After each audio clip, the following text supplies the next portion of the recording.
I really hope you guys are having a good week. I hope everything's going well. It sucks that we don't get to see each other. Connor, welcome from the COVID room. Chilling in your own room with COVID. Sorry that you're sick. Second Evan, would you open us in prayer tonight? Yes. Most High God, thank you for your great love for us, and that we get to just hang out tonight and play this game together. We thank you for Harrison having prepared it. We thank you for being the author of life and giving us life and breath and relationship with you. In Jesus' name, amen. Amen. Amen.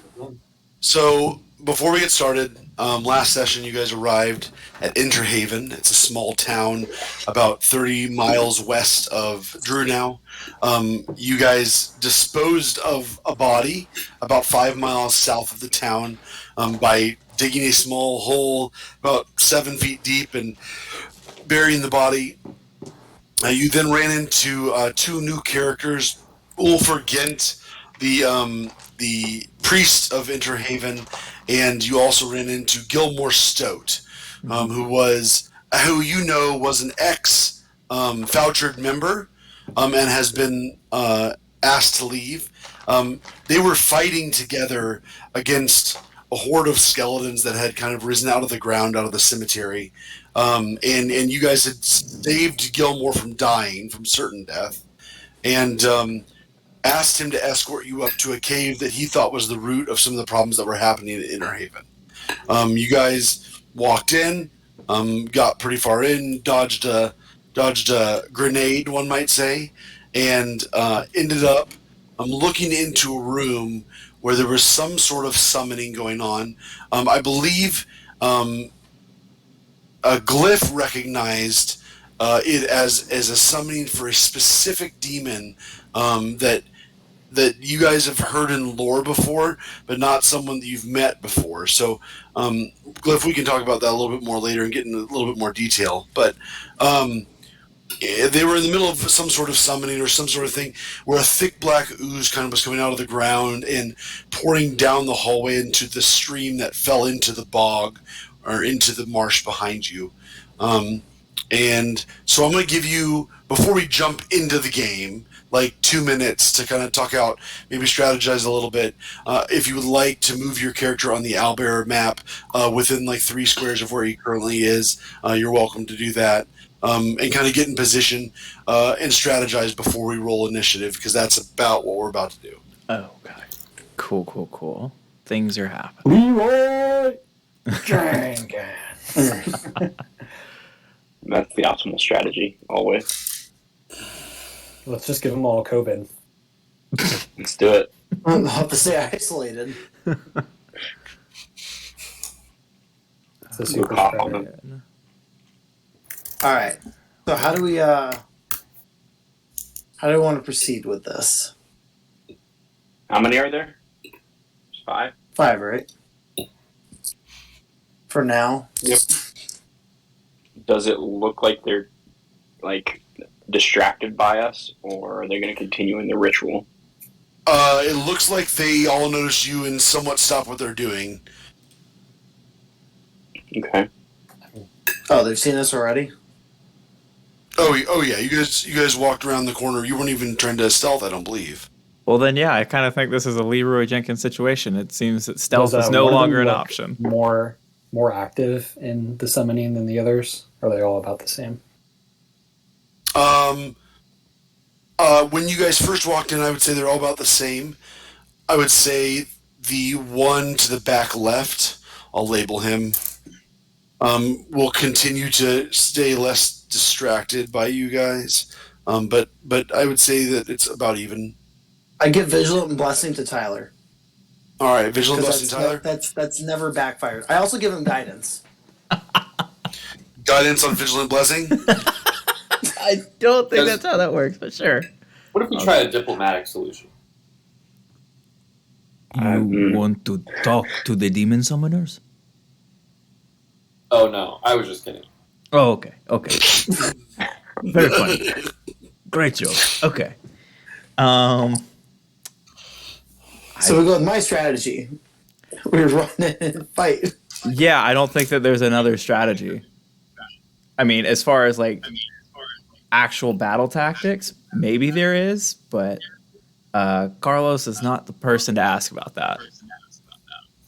I have Entangle, which I could cast on them because they're all in a nice little circle, conveniently. And I think it would hit all of them. Really?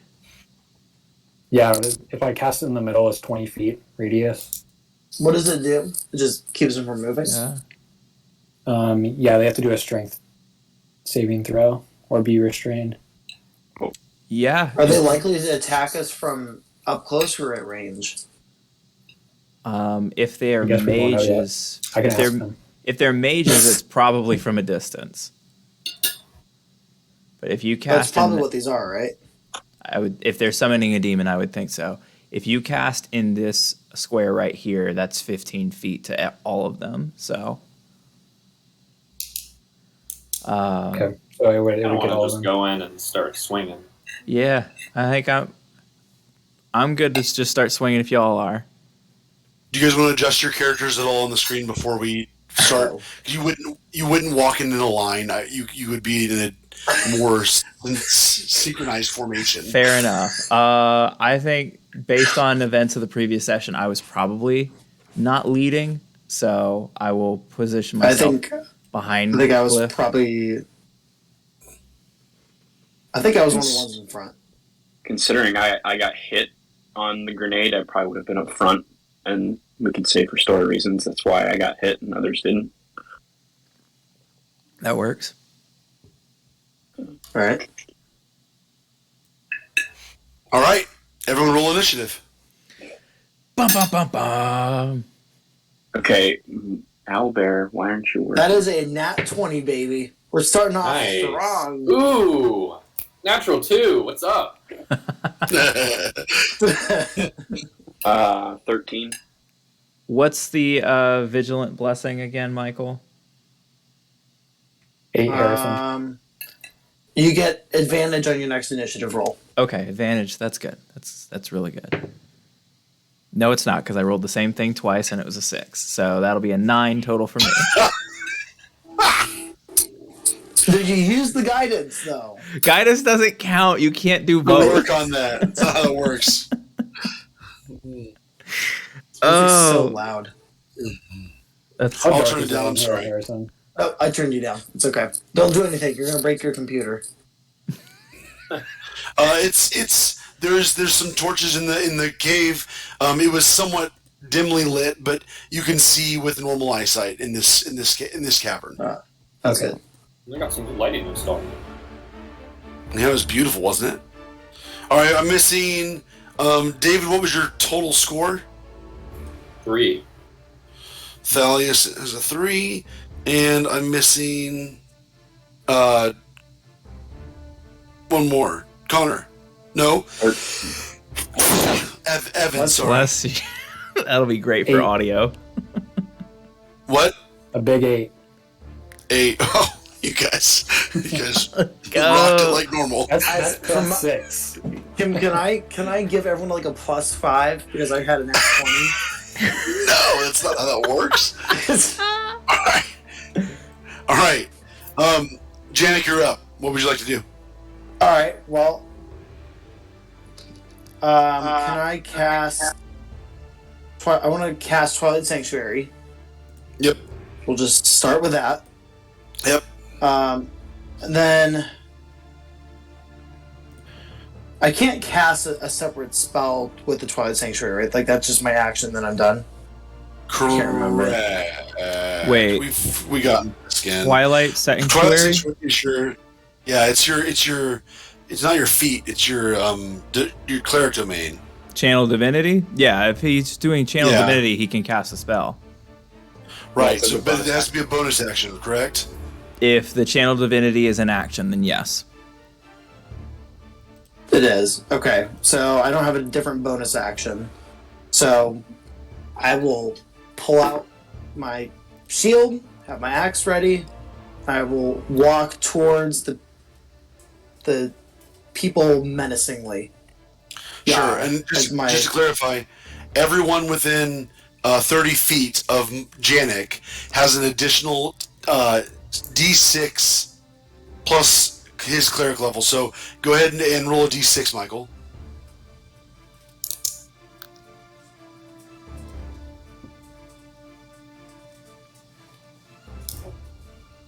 One. Let's All right, go. so everyone within 30 feet of Michael has 6 additional. Right, we're level 5. No, we're level 4. 5 additional hit points. So everyone who stays within 30 feet, Got you it. get 5 shield hit points every round that rejuvenates. Per turn. Okay. Got it. Yep, per turn. So you can take 5 off your damage rolls for the first time you're hit every turn.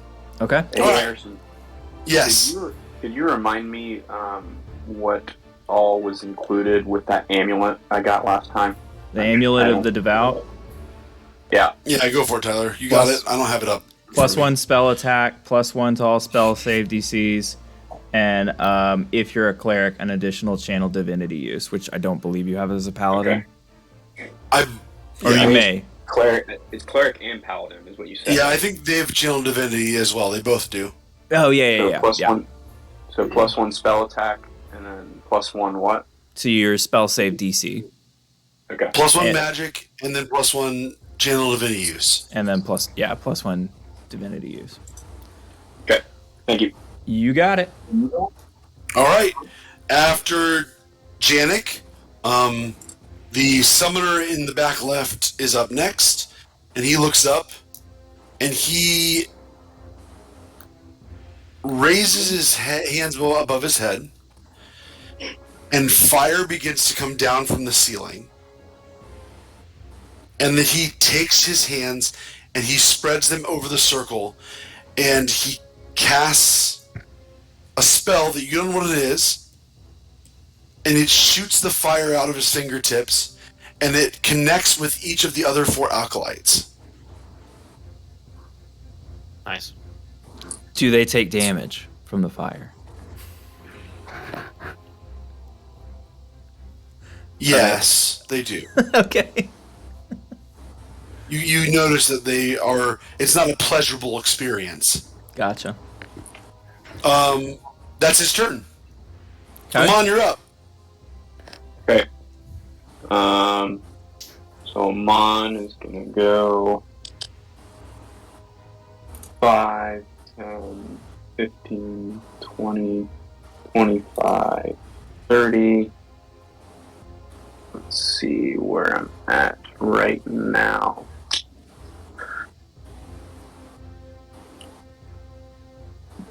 Do.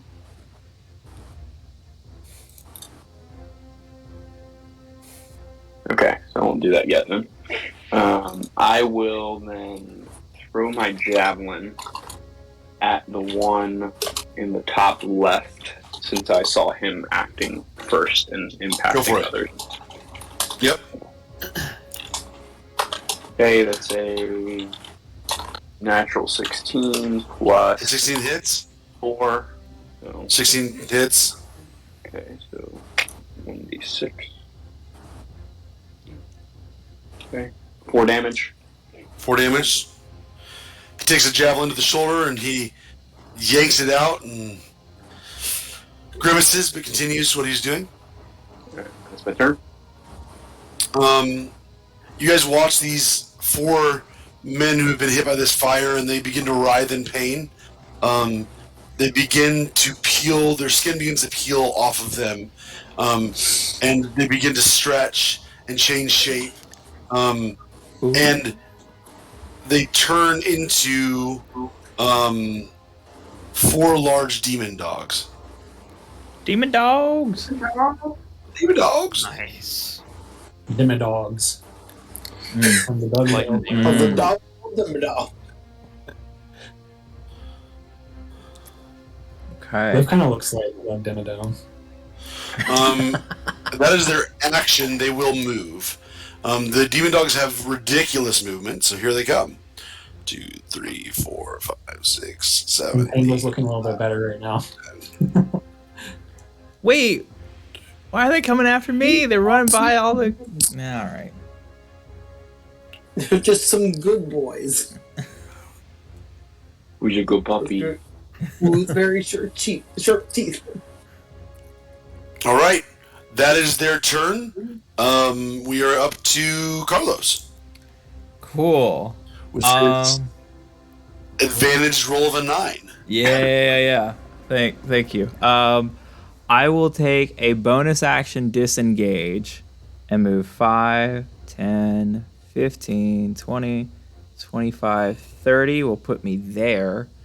And then I would like to take a shot with my short bow at the summoner. Go for it. That's a 16 on the dice, so that'll hit.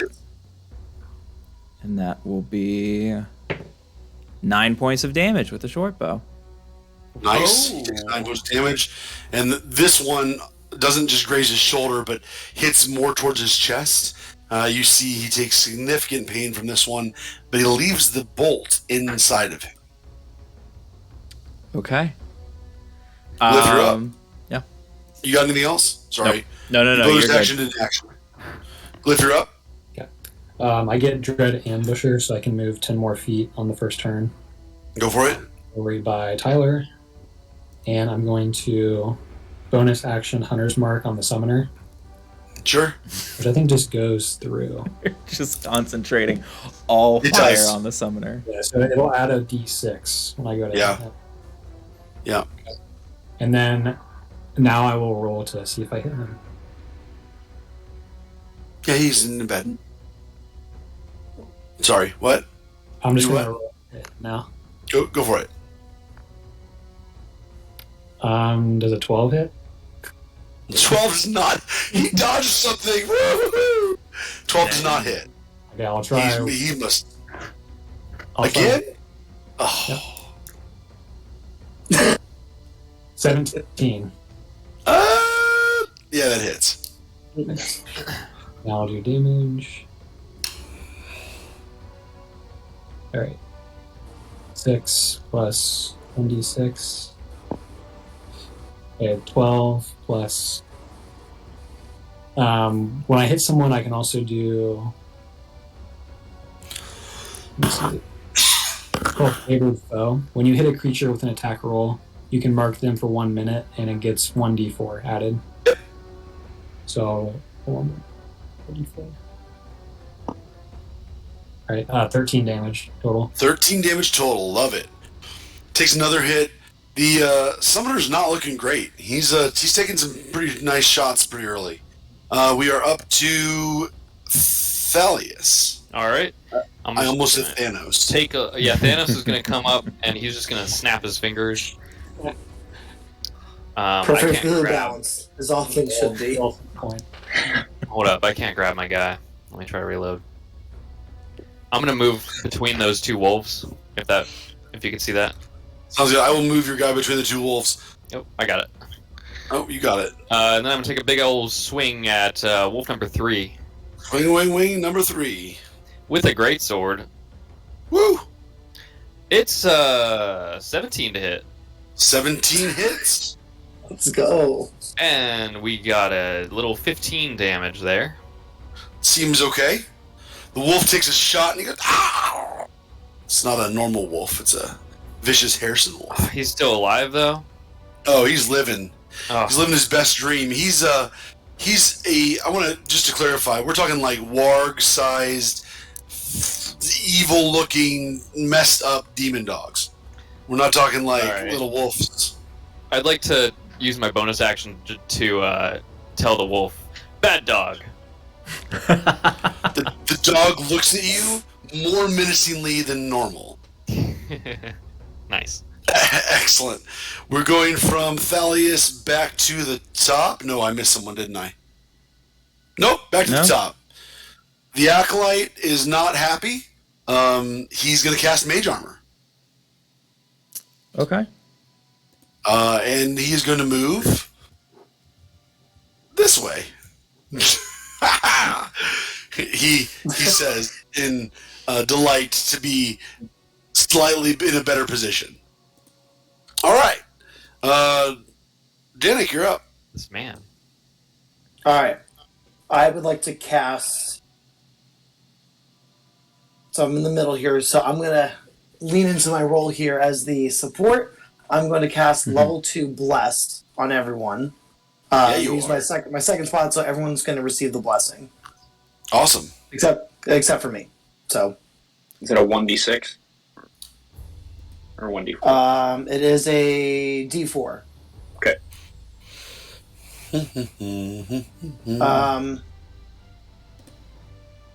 Then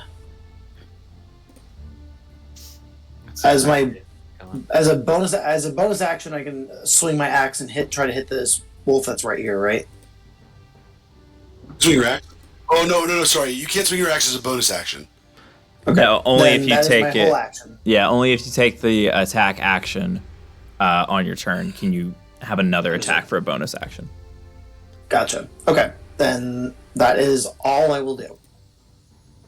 Sounds good. So everyone gets an extra D4 on their attack rolls. Cool. Nice. Thank you, sir. Or save the throws. Don't forget that. Amon, you're up. Okay. Amon is going to take opportunity strikes. 5, 10, 15, 20, 25 to move here. So he'll take 1 or 2. 2. We'll just say 2. Alright. And then I will cast my Channel Divinity. Sounds good. And do Champion's Challenge. So each creature of your choice must make a Wisdom saving throw, DC 13. Can't move 30 feet away willingly. So, Sounds great. Both the opportunity strikes miss you significantly.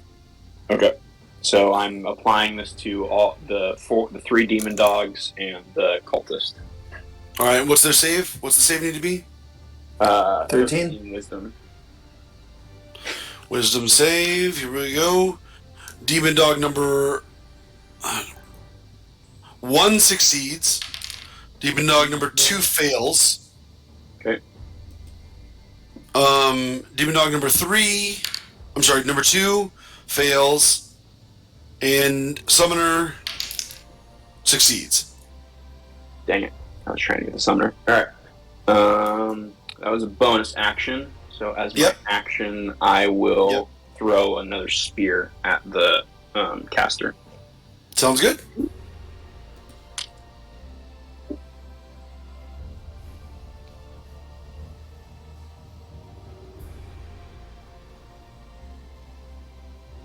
I didn't hear your roll, Connor. I'm sorry. Yeah, I disconnected briefly. Oh, you're good. That probably will not hit. That was a natural 7 plus 4 is 11. I could try to bless, but I mean, you might as well, right? Yeah, go. Yeah. It's not a one-use thing, is it? It's a constant thing, I believe. Yeah. Yeah. Oh, it is? Okay. Then I'll use bless. Yeah, it's a constant. Michael's ridiculous. Janik's doing his thing. Yeah. Okay, so that's 14. Okay, I got 3. on the 14 bless. does not quite hit. Okay. But you make sure you get that on everyone because there's no reason not to use it. All right. Okay. Demon dogs are up. Demon dogs look hungrily at Thalius for running in and saying hi. Demon dog number 1 is going to swing at Thalius.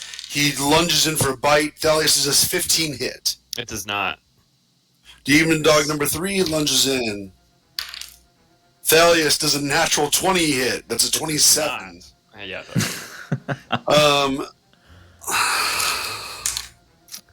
I'm ready. Hit me. Thalius, you take 23 points of slashing damage from the bite of this wolf number 3. That's so much. I am looking real bad. You said 23? 23. That was a natural 20, so he doubled his dice roll. Yeah, I am a sliver. Wolf number 2 is going after Janik. Hey, wait a second.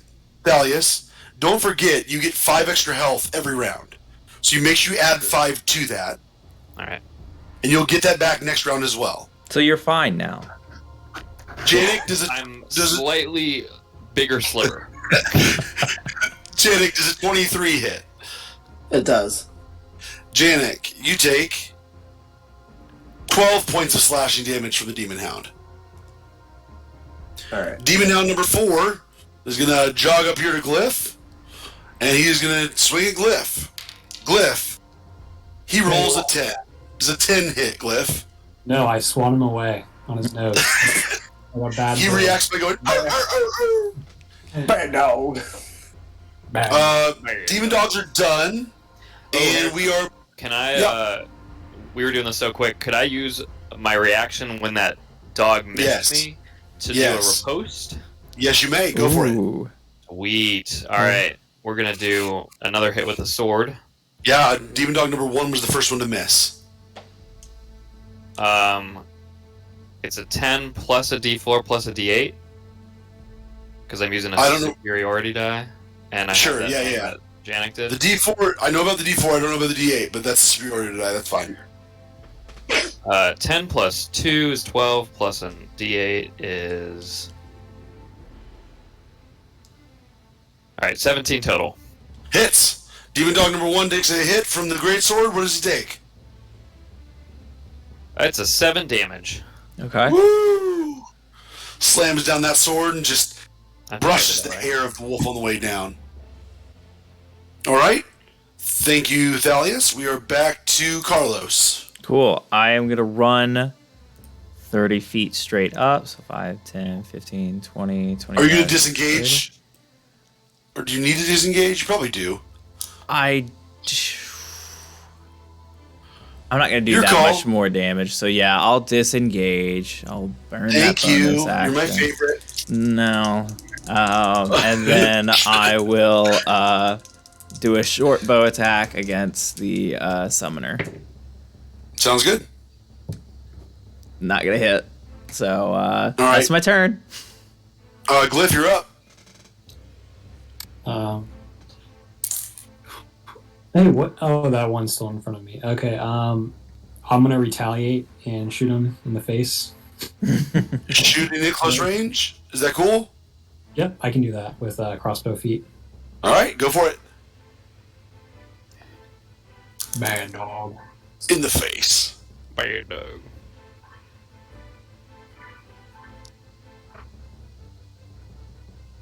All right, does 11 hit? 11 does not hit the dog. Okay, that's Glyph right. is shaking in terror and the crossbow's just not quite steady. Aha, 20, but it's not natural. Ooh. 20 hits, I guess. Okay, and then what do I add to it from Michael? But D4 for the die to hit. Is it damage too? I think it's just a No, hit. I think it's just a hit. It's just a hit. Oh, can I roll on the other one where I got a 12? You can roll. What was you roll? 11. You can roll a D4 on the 11. Sure. 12. Does a 12 hit? No, a 12 doesn't hit. Thanks. I think 20 hits. Roll your damage for your non-natural 20. It's only 5. 5 damage to Demon Dog number 4. Demon Dog takes a nice bolt to the shoulder as Glyph regains his consciousness. You want to do a little move, a little rotation? No, I'll just stay there. Sounds good. Stay in there. Down to Thalius. Oh, alright, that dog that I hit last time, I'm gonna just swing for him again. All right, sounds good. So Demon Dog number 3, 1, and 4 have taken damage. 2 hasn't taken any damage yet. Actually, with my 9 hit points, I don't know if I should be... Well, I got the 5 bonus, though. I'm gonna... Alright, here's what I'm gonna do. But I have to disengage then. No, I'm just gonna swing for it. Swing for number 3. All right, sounds good. Swinging at number 3. Nope. It's a 9. Misses. Ooh, Do you but wanna I move can... I think I can use a precision attack. Okay, I'm Does good with that. Does that include the bless? Did you roll your D4 bless? Oh, I did not. Let me try adding that. Come on, people. Watch, you rolled a Okay. 4 total, and he's like... That's a 10 total. Yeah. If that doesn't hit, I will add... I will make this a precision attack where I can Okay. expend a superiority die to try to make it. So I'll use a D8. All right, go Okay. for it. Alright, so 16 total. 16 hits. There you go. There we Nice. go. Alright. Never didn't have it. We'll do this. I lost It's a track 13 of damage. how many negatives were in that. 13 damage. Yep. The doggo number 3 gets thumped by David a second time, and it takes another swath of damage. And doggo's starting to limp a little bit. He's taking some significant damage, but he is not looking close to death. All right, so I will use my second wind. Sorry, yeah, second wind to regain 1d10 plus 4 HP. Go for it. 1d10. Da-da-da. There we go. Roll that. Ooh, alright, so that's 6 plus 4. Regain 10 hit points. Nice. That was good. And then I'm gonna do some more stuff here. I'm gonna use my action surge. Ooh. To take one additional action, I will go ahead and swing again at that wolf number 3. Get him out. Number 3, he's rock and roll. That's a 17 to hit. Yeah. 17 hits. 10 damage to him. 10 more damage. He takes a howl, but he's still up and fighting. Oh my gosh, this wolf. He's hardy. Alright, that's all I got. All right. We are back to Janik. All right then. Gosh.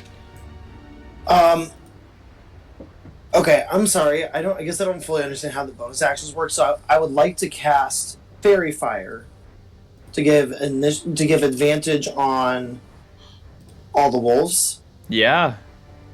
Can I also cast Sanctuary because it shows up under my bonus actions So as a spell? you cannot because those are both spells. Okay, so if I swung my action, I could then cast Sanctuary, but not both spells. I'm trying to pull up your character sheet now so that I can help with the bonus action stuff. But you can't do 2 leveled spells on the same turn, and obviously if they're 2 action spells, you can't do that. So let's see, bonus action. So for you, bonus action, so you could swing with your weapon and then do Sanctuary, yes.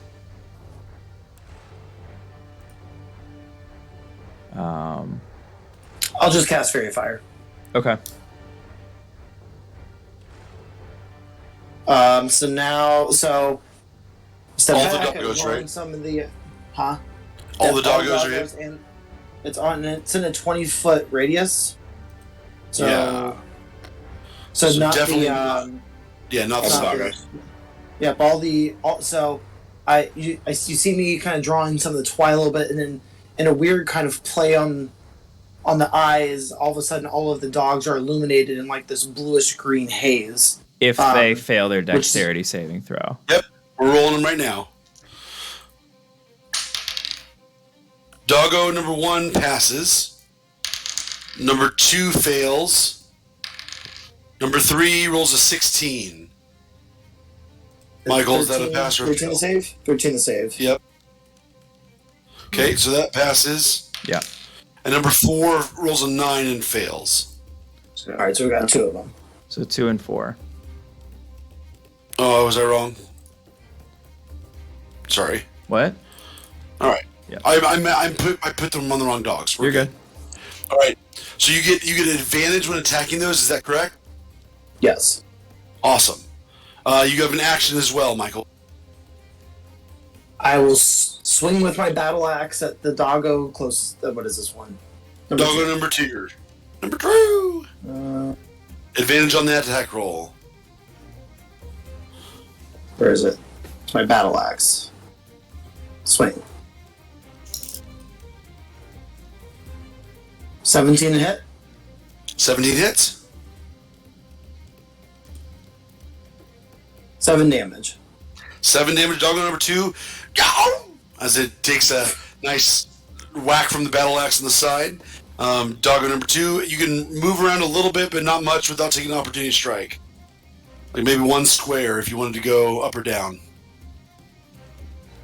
I'll say put. Okay. We've got the Acolyte. The Acolyte will move this way a little bit, and he will raise up his hands, and that same sickly fire that you saw leave his hands earlier will continue to come out of his hands. He's casting it on the 4 doggos. You notice the fire hits them. They take a little bit more damage. They get a little bit bigger. And as you continue to fight these doggos, you see that there is now a hallowed fire that is in their mouths. As it's almost like they have an eternal flame that is coming out from inside of them. That is his turn. Amon, you're up. Okay. Pretty simple. I'm going to go up directly to him and attack him with my longsword. Thump. Okay, it's a 17 plus 4, 21. 21 hits. I'm going to expend a spell slot to do a Divine Smite. Divine Smite it is. So I will add spells. Where are you at? That's not spells, it's features. Divine Smite 1d8. Okay, so I have another d8 for that.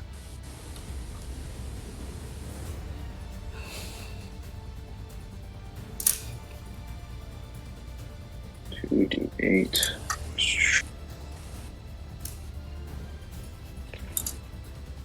Okay. 11 damage. He takes 11 damage. He's starting to limp around a little bit. He's not looking great, but he's not dead yet. Okay. See if I have anything to do as a bonus action. I don't think so. Oh, I guess I could. Nah, I won't do that. Alright, that's my turn. Alright. Doggos are up. Doggo 1's going to come a little bit closer and tighten the... I'm going to go in order this time to make it more clear. Doggo 1 is going to attack Janik. Janik. Does a 19 hit? It does. Golly. Janik, you take 16 points... I'm sorry, 9 points of slashing damage and 6 points of fire damage. So that is 15 points of damage total. Don't forget to subtract 5 from the damage because of temporary hit points. Because temporary hit points every turn renewed. Okay. All right. Okay. I'm not subtracting anything. I'm just putting the damage out there, and you guys are figuring out what you're taking. All right, doggo number 2, swinging at Janik as well. Janik does a 16 hit. It does not. Ooh. Next, not nice. Doggo number 3, attacking Thalius. Thalius does a 16 hit. It does. We are so Thalius. thankful for our meat shields. You take 16 points. That is 11 points of slashing damage and 5 points of fire damage. Okay. Doggo number 4 is attacking Glyph. Glyph does a 23 hit. Wow. You're muted. 20. It hits. It's a 23. Glyph, you take 9 points of slashing and 4 points of fire for a total of 13 damage. Thank you. you're welcome. You're welcome. Thank you very much. May I have some more?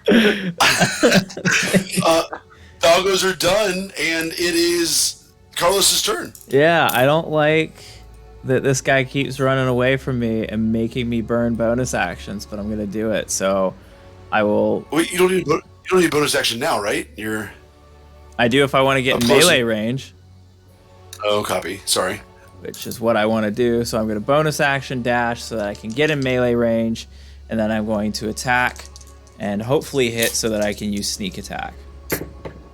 Nice. Yeah, it's going to be 19 with dice before I add in any modifiers, so that'll hit. That'll hit. So what's my sneak attack damage real quick? Where is it? 2d6. Okay, so... Okay.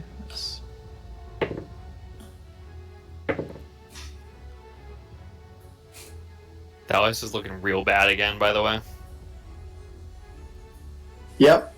How does 19 damage on the summoner sound, Harrison? Ooh, summoner. Oh. What was this? A stab? What'd you This do? was a rapier strike. A rapier strike, my Just- friend. What's up? Right through his head, the summoner takes the shot and falls to the ground. And there's two things that happens at the same time. Number one, you see him fall. His body turns to ash and disappears. And number two, all of the doggos lose the fire and the extra strength. They shrink down to their normal gargantuan size. But they are still doggos and they are still chilling. Summoner is out of the game. You couldn't do that before? I was working on it, okay? He was running around a lot. I was running around a lot as I'm like wiping my sword of the blood. Cliff, you're up. Okay, I will move Hunter's Mark to number 4, Dimmadog, Numero cuatro. and then I'm gonna try to hit him. Got it. You get an advantage on the attack roll plus a d4. 18. 18 hits. All right, now I'm gonna roll for damage. Oh my gosh, I rolled a 1 on that. Oof. And then what do I add to it? Nothing to the damage die. Is Hunter's Mark to hit or for damage? For damage. Okay, then So I'll roll. D6 for damage, I believe. Okay, Am I right on that? six on that attack. Okay, 6 damage Yep, on and then number 4. I'll roll to hit again. Yep. 12 plus damage d4. Does a 14 hit? 14 does not quite hit the demon dog. It jumps out of the way and dodges. Did you roll advantage and did you add bless? Oh no, I didn't. Advantage and bless. But it did miss. A 14 misses. Where's the advantage from? Advantage is the pink around the dog. It is fairy fire from Michael. All And of does the 26 hit? all of the good things that are happening are because of Michael in some way. Yeah, I'm just trying to. So that's a 26, and then I'll roll 26, for 26 hits barely. Barely.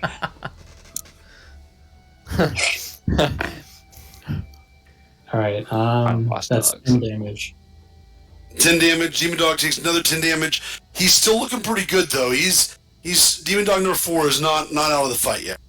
All right, we were going from Glyph to Thalius. Thalius, you're up. Oh man. All right.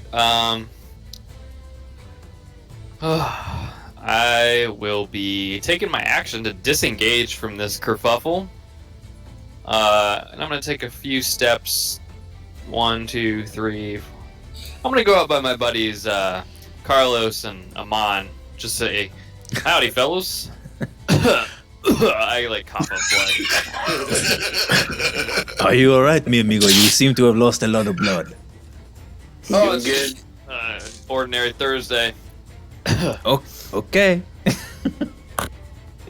I would offer to help you with this, but this is not my specialty, so you will have to speak to Jack later.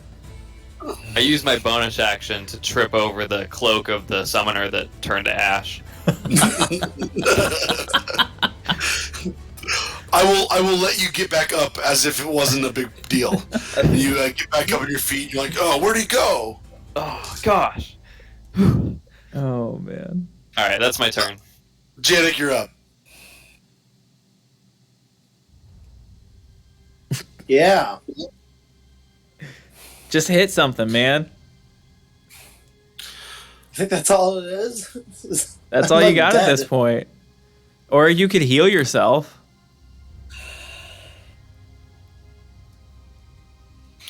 Doggo number 3 is the most injured. Doggo number 4 is the second most injured. Yeah, but you can't get to 3. I'm just telling Yeah, you yeah. the information. Yeah. Just Can I cast? I want to cast Sanctuary yep, on myself, yep. and then bonus action swing my axe at the one that's closest to me again. Sounds good. No, you can't bonus action to swing. Okay. I'm gonna keep trying. You keep saying it, I'm like, that's great. I'm like, wait a second, you can't do that. All right. It's all right. Alright, We're coming to this is my save turn. you. Sure. Amon, you're up. Uh,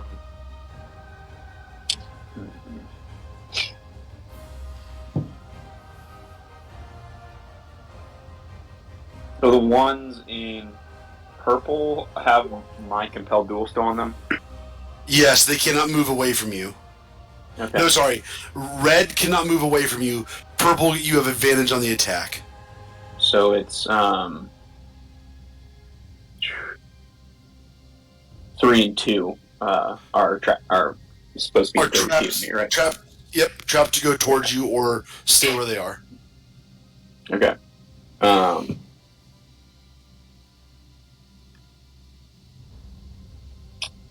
I am going to say, I'm going to take the heat off of you boys a little bit, and I'm going to run 5, 10, 15, 20,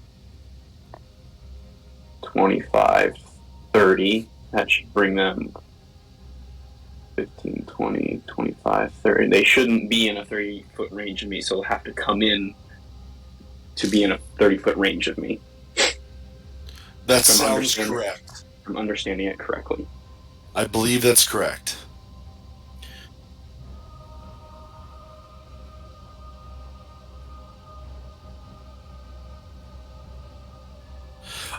If you end your turn outside of the 30 feet, the spell ends. Where does it say that? That's the last part of the spell. So the spell ends if you cast a spell on another hostile creature, or if a creature friendly to you damages the target, Or if you die, or if the creature is more than 30 or if you feet. end your spell more than 30 feet away from the target. Okay, gotcha. Well, So you can't force them to come towards you. You can't like force them to chase you, but they do fight you when they're close to you. Gotcha. Okay. Is that just the Channel Divinity, or is that how a compelled duel works as well? I'm just curious. I believe it's both. I know it's the spell, and I believe it's also the Channel Divinity. I believe they're the same in that nature. Yeah. Okay. So it applies the same. All right. Then I will not move. Then You're good. I will cast Cure Wounds on Thalius. Yes. 1d8 plus 2. 7 plus 2, so 9 hit points. Nine hit points heal. Yes. Thank you. Not dead yet. Kindly, sir. And As then long as Janik doesn't die. I will position myself here, ready for an attack. Here, Wolfie's here. Hello, That'll be my Snookums. Devil dogs are up. Devil dog number 1. He is hungry for some Janik. He is going to feast on some Janik, and Aren't he we rolls all? a 13 to hit. Is 13 that to hit. wisdom saving throw? That was good. He rolled a 13 to hit anyways. Did you hit? Oh, I no. don't think he hit you with a 13, so no big deal. But anyways, he didn't roll a wisdom saving throw. He just missed. Number 3 and number 2 are both going to attack Amon. Number 2, natural 1. He is upset that his fire went out, and he is chasing his tail in a circle. Gotta be the best demon dog I've ever seen. It's so cute. It's so cute. Number 3. That's a 19 to 26 to hit. We are not Connor? keeping any of these as pets, by the way. Yeah. Connor, you take 11 points of slashing damage as the demon dog comes down and rashes you across the leg. Demon dog number 4 wants him some glyph. 19 to hit. What is up with these guys? Yep. They're vicious. They're vish, dude. They're vish as heck. Glyph, you take 14 points of slashing damage as it just across the chest for Glyph. Wow. Minus the 5, of course, because you have the 5-point shield that's crushing you. Crazy. Yeah. Good stuff. So you take 9 points of damage after that. Okay. 9 points total, I should say. We got it. All right. Demon Dogs are done. We're up to Carlos. All right. I am going to run at number 2. Numero dos. Numero dos. And attempt to attack him. That's with advantage, right? Advantage and bless. You get advantage and bless on that. Plus up. Plus up. 12 plus. Does 17 hit? 17 hits. Cool. And I get sneak attack because I've got an ally within 5 feet. Yes, you do. Nice. 14 points of damage. 14 points of damage. Demon Dog number 2 takes the hit and gets a, what is this, another rapier? Mm-hmm. Just another Stabby running stab. Wow! Takes a stab. He's still up and rocking. What? And here we go. Oh, no. I want to be clear here. You guys have done a lot of damage to different dogs. You haven't put all the damage on one dog. No, it's just I took we a are running going strike. to- I did a lot of damage. I stabbed into where I thought his heart was. So this is sort of an Dios mío type of moment. Yeah. All right. Glyph, you're up. Okay. Well, I'm pretty upset with the one in front of me because it's been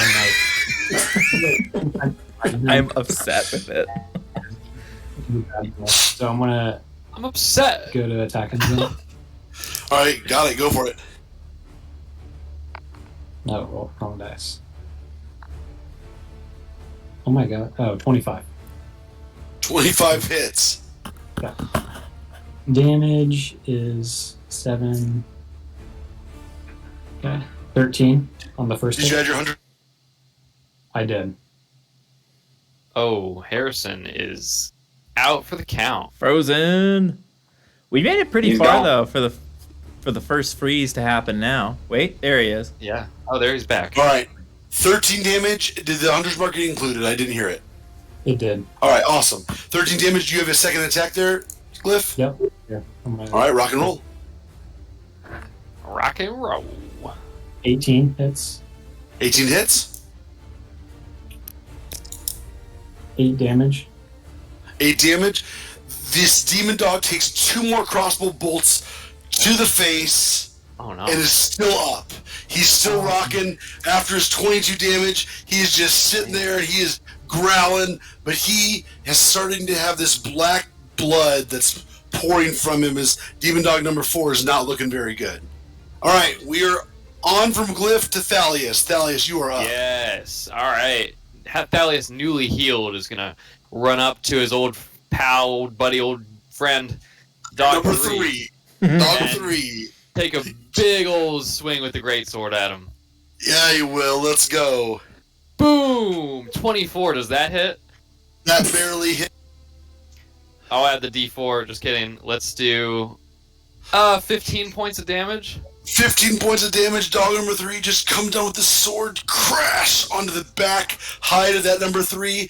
Doggo number 3 does not die, is up on his feet, ready to go, but he takes another 15 points of damage. Doggo number 3 is also not looking very good, but Doggo number 3 is not happy that you struck him very hard. Gosh. Bonus action just... Ah! Bonus action cry. You should be dead. Why won't you die? We go from Thalius back to Janik. Janik, you are surrounded by... I still have Sanctuary on me, so I'm just going to take this moment and I'm going to pray to every angel that's out there as all these teeth are just flying around.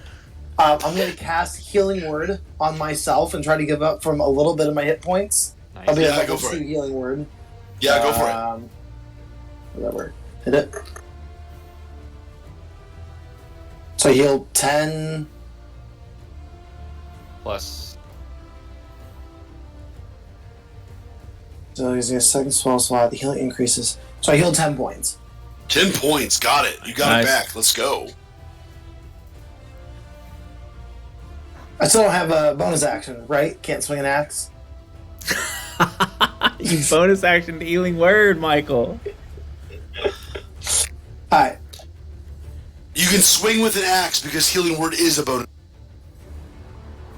Oh, even at the level 2? Yeah, I mean, whatever time frame you Don't think it cast, matters what yeah, level. whatever you level you cast it at. Alright, well, the nice healing juices and light just heals up some wounds. I look at my Right. axe, I look dead in the face of this wolf right in front of me, like, what up? Use some of the choice go. words. I'm gonna swing at number 2. Okay. Number 2, advantage plus bless. You don't have bless, actually. Advantage. Just advantage. Yep. Right, where we go.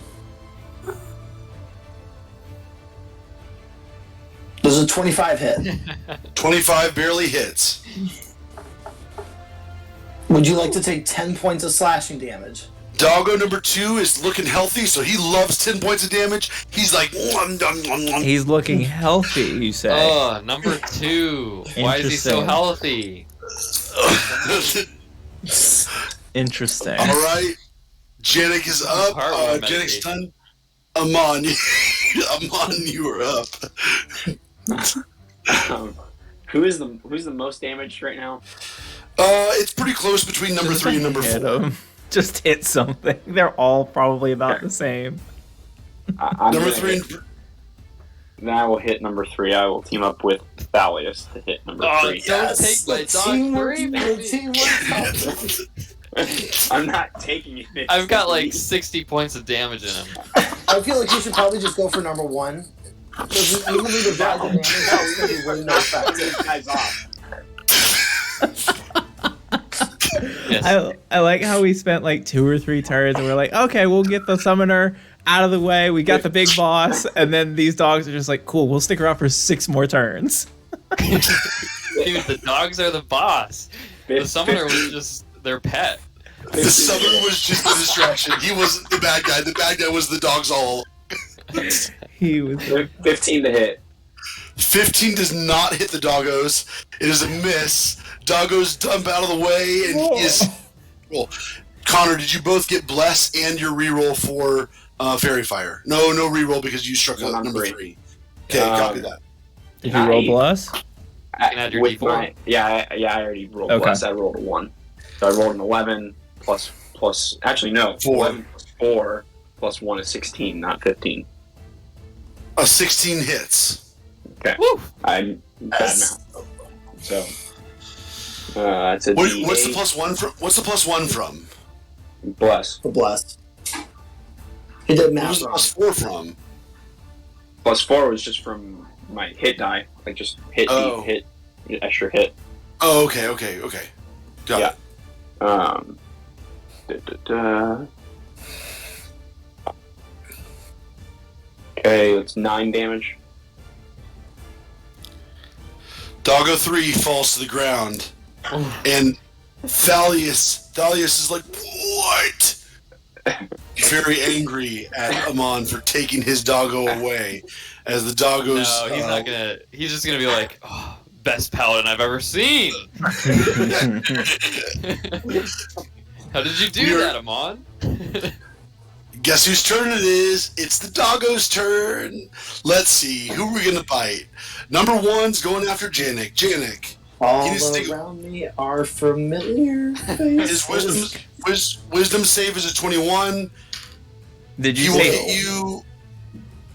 What? What? Dog is wise. nothing? Wisdom save is 21. Nice. And he swings at an 18 to hit. Michael. That hits. Doggo number 1 does 12 points of slashing damage as he comes across Janik's chest one more time.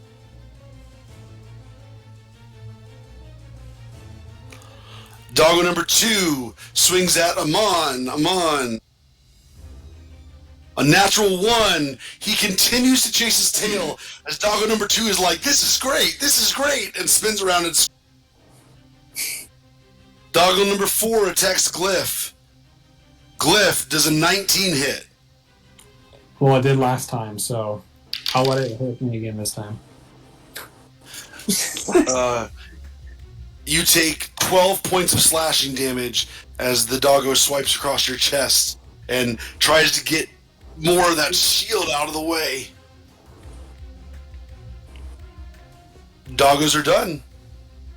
Carlos, you're up. Cool. I'm gonna swing at dog number 2. Number 2, advantage and bless. Okay, we'll take the 15 there.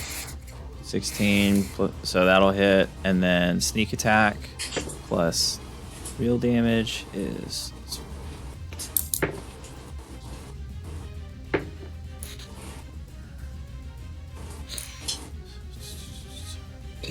11 points of damage. 11 points of damage to dog number 2. He takes it, and he is looking good. All right. Glyph, you are up. Well, I'm pretty committed to this one. So, it's gonna take. I might take a crossbow bolt out of him and then reload it into my crossbow. I will. Can you make a what's it called? Sleight of hand check, please. No, sleight of hand check on this. Oh, what is my sleight of hand bonus? Guidance. All right, what is guidance guide? He's joking. Harrison. What is it? 14. You rip the bowl out and you do 2 points of damage to dog number 4 while the blood starts to pour out of this open wound. You're up. Go for it. It's still my turn. Yep, so you got your full actions. You're good. Okay, I'm gonna roll to hit him with crossbow. Yep, go for it. Oh, it's a nat 20. Yes! Yeah. Let's go. That's exciting. Dog number Whoa. takes this bolt that's already been at him and he shoots it right back into his head. How much damage? You take the maximum damage on the damage die plus a roll on the damage die. Oh, really? So 9, and then my roll to hit was 18. Oh no, damage. And 5. So if I'm correct, it should be an 8 plus a 6, which is 14, plus whatever you roll plus your damage bonus. Wait, say that one more time.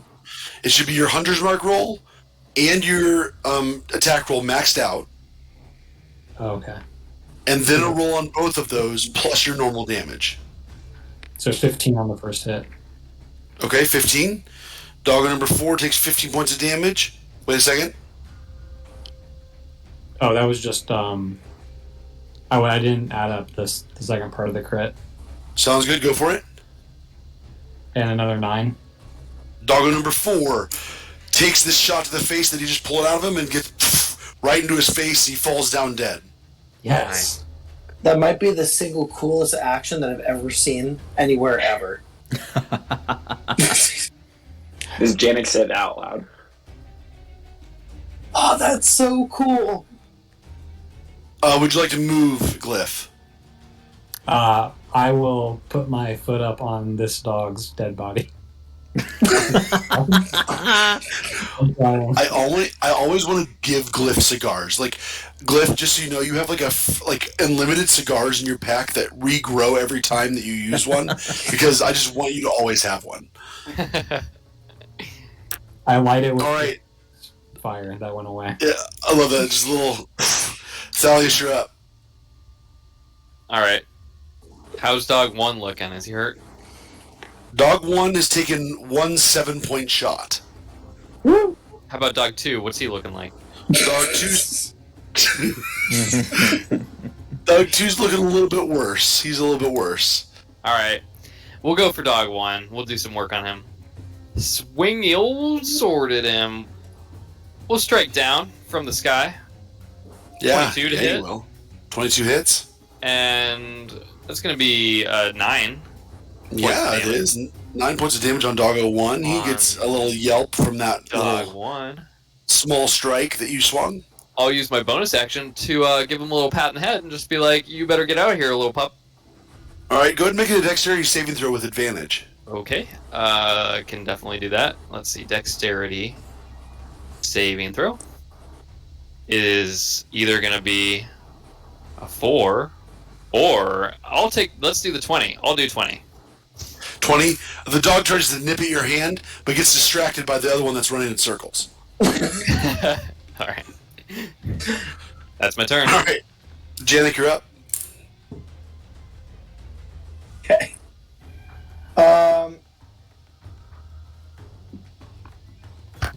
All right. Well, I'm going to take out my battle axe again.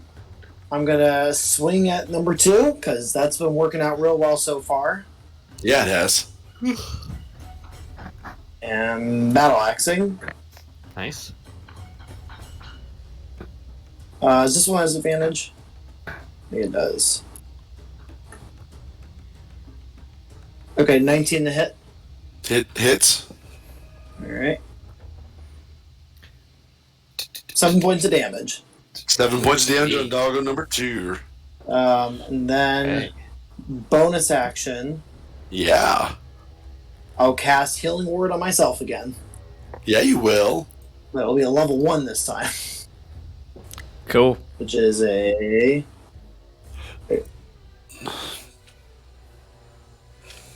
5 points of damage. Of healing. Of healing, yeah, that one. Sounds good. Alright. Um, Not dead yet. going to the Amon, you were up. The Amon. Help Amon's me. Help. gonna attack 2. Yeah, it's 2? advantage on this. Yep, advantage plus. Natural 20. Let's You There it is. Let's go. Okay. kill stealing on my wolf as well. That's fine. So that's I've swung at it too. Yeah, but you weren't going to kill it. He might kill it. too bad I'm out of slots because I would do a divine smite, but I'm out of spell slots. Ah. Absolute shame. You hate to see 6 plus 8 is 14 plus 2 is 16 damage. Wow, nice. 16 points of damage. Doggo number 2 is not. That's after But- doing crit damage. That, yeah, it's because it's full. It should be an 8 plus the roll plus Okay. whatever your attack bonus is. Yeah, so 8 plus 6 plus 2. Cool. Yep. So, doggos are up. Doggo number 1 is going to roll at Janik. Janik, doggo number 1 coming at you. Yep. Nat 20 again. Did Oh, Doggo number 1, it's not good. 25 points of slashing damage on Janik as he comes across and he just and jumps on top of him and slaps him in the chest. Yep, that's it. I'm out. even? Janik! Oh, you don't get the 5 temp HP, do you? No, I do. So, but Let's you through it. okay? Darn. All right. Which means fairy But fire's Doggo- gone. Yep, Fairy Fire's out. Good call. And then doggo number 1 is going to take an opportunity strike from Thalius and from Glyph, and he's going to begin to run towards the clay cave entrance. Wait, which dog is running? Number 1 after he struck.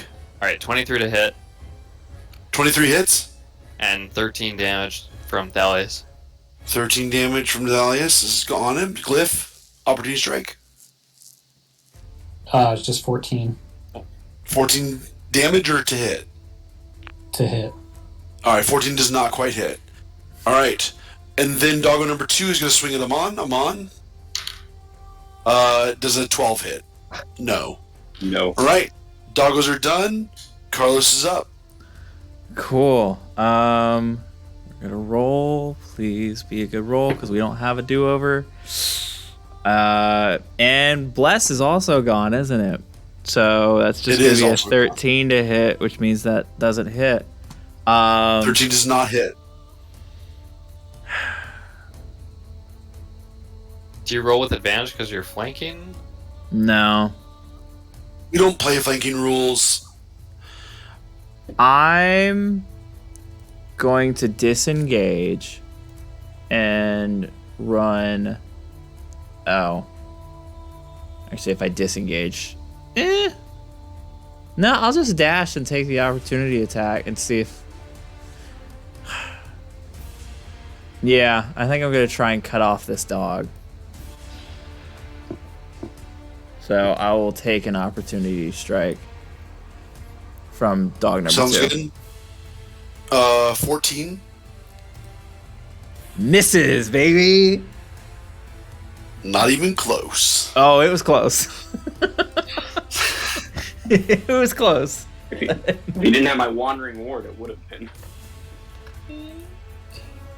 Oh, man. All right. That's my turn.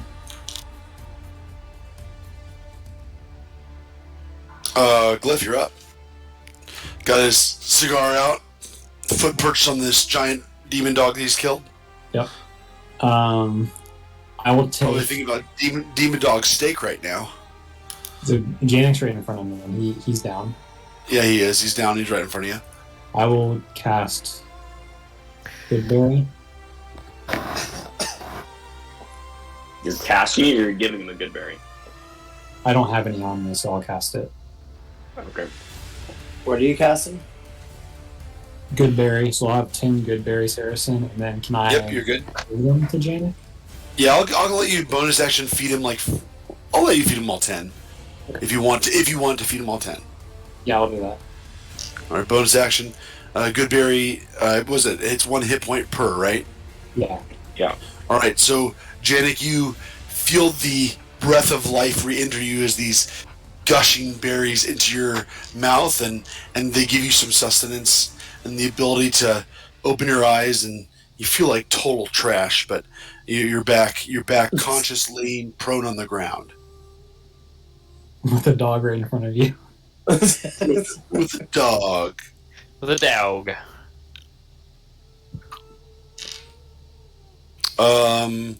Any movement, Glyph?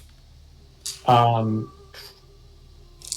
will move next to the wolf also.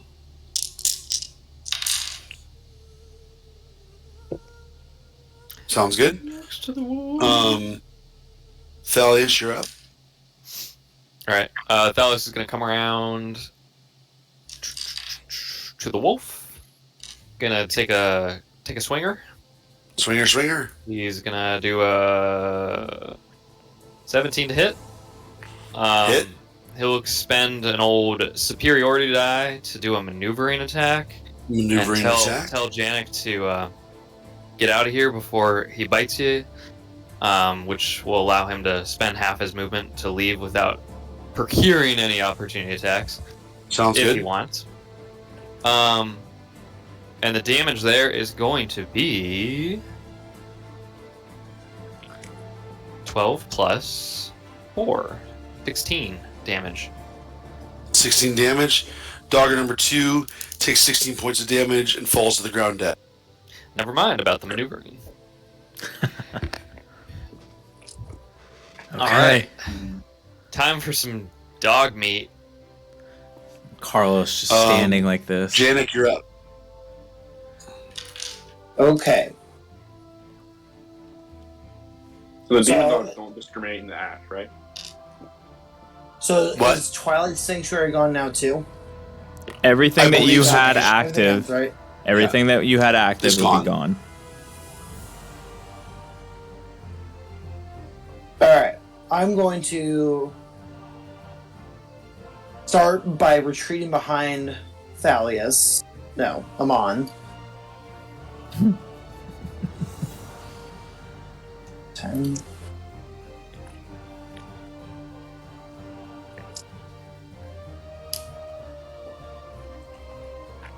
And then I'm going to curse at this darn dog, and I'm going to cast Guiding Bolt at it. Go for it. Okay. Would love if I didn't have to actually deal with this thing, so that'd be great. 9. Ah, 9 does not hit. Alright. It's not a natural 20 at the fleeing priest, invisible priest that you cast. 9 does not hit. All right. Duly All noted. right. It is Amon's turn. Okay. 5, 10, 15, 20, 25, 30, and then I'm going to spend my action to dash towards it. So it'll be, if it tries to leave, it has an opportunity attack on it. Actually, I'll get close to Carlos. Carlos, where you at in hit points? I haven't been touched. Okay. Then I will hold off for now. That'll be my turn. Sounds good. Doggo is going to run. He's going to dash 100 feet, which is going to prompt an opportunity strike from both Carlos and from Thalius. You say 100 feet? Yep, they run 50 feet per. So. Woo! Yeah, sorry. Come on.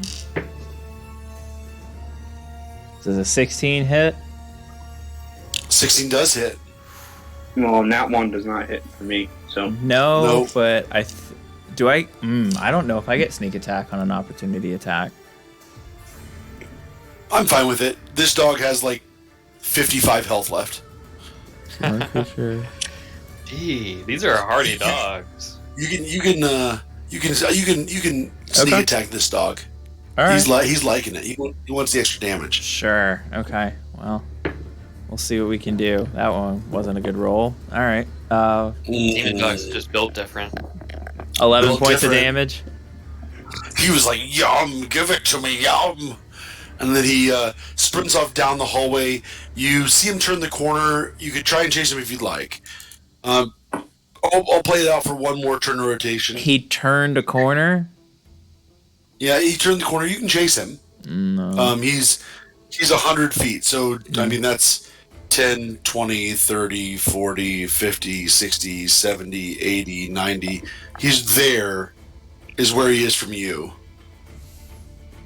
Yeah, but if there's a corner involved, then I can't really do anything because I'm not going to be able to catch up to that. So. I'll say you could get to the corner if you want to chase him. He's just got a lot of health left. And you would know this because he's not very... He's only been swung at a couple of times. All right, I'll let it go. Yeah. Yeah, you can let it go. Yeah. All right, Amon. For the sake of letting it go, I have to give you the option. Hold on. Wow. Demon He's got dog number something. 1 quickly becoming main villain of the campaign. No, actually, I am going to run after it. Oh, he is? Okay. I'm going to run after it, and then I'm going to cast Sleep. Ooh. All right, go for it.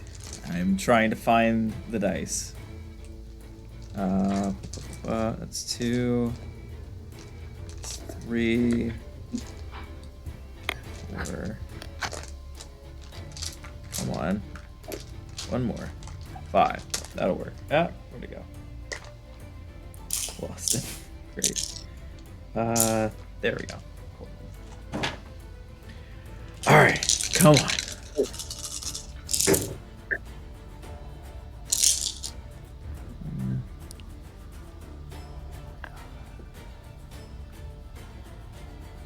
Did it have 22 or less hit points remaining? It did not. I'm sorry. All right, then nothing happens. I am a little sad. What does this sleep casting attempt look like, Carlos? Carlos runs 30 feet after it and summons his arcane hand, which sprints out towards the dog, dropping like arcane dust over it. But apparently the dust is shaken off by the dog. Gotcha. Amon, He you want sneezes to on his way out. Yeah. before we come out of initiative? Amon, do you want to do anything? No.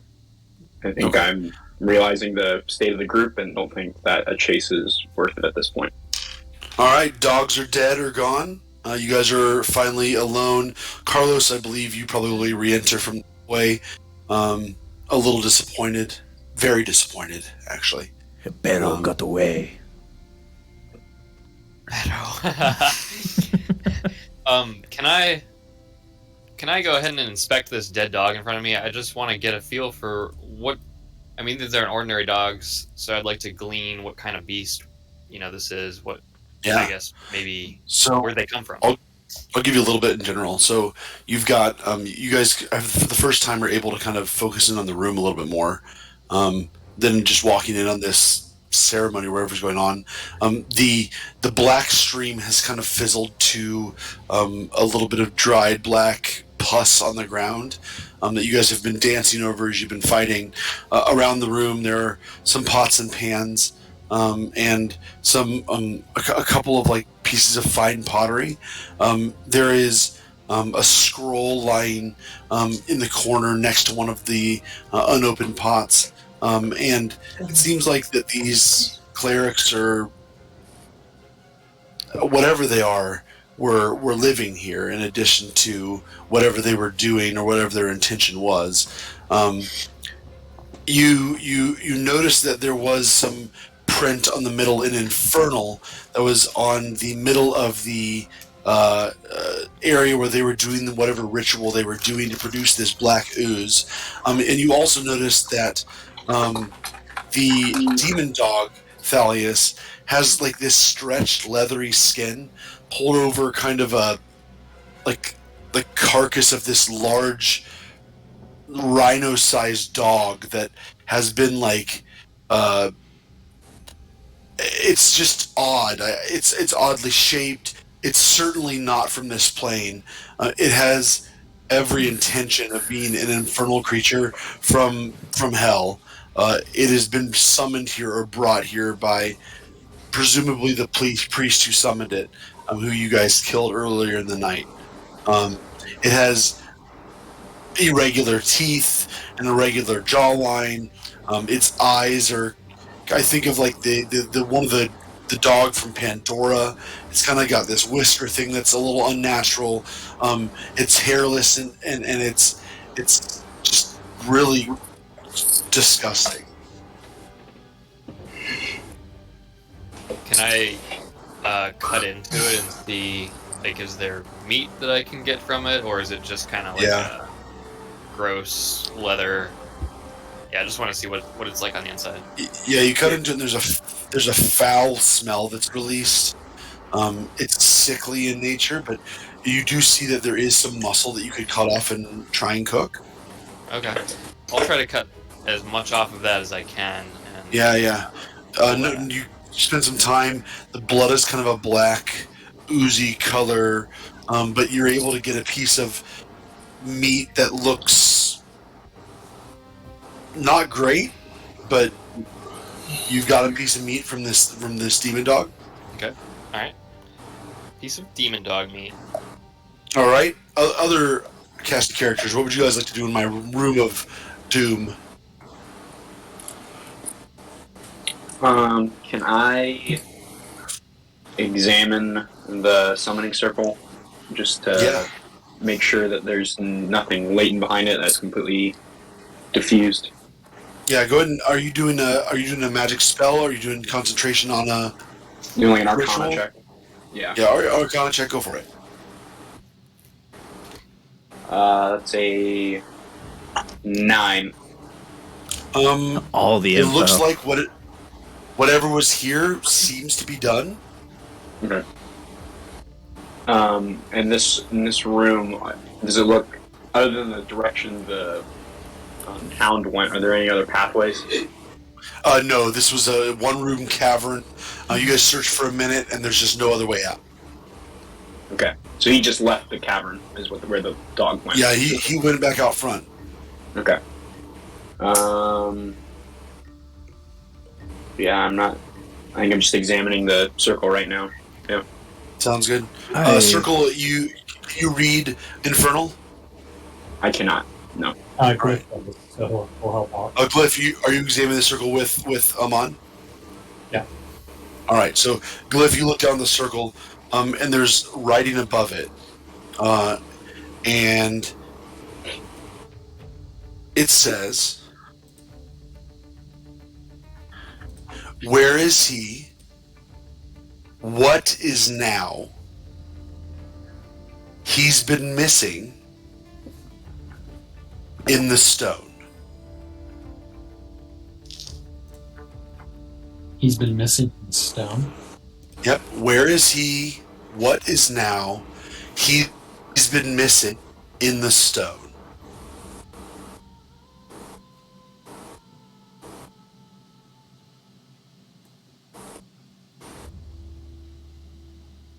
I will tell everyone in the group. Hey, Sounds great. I don't know what this riddle means, but Carlos, maybe your people have seen something like this before. My people.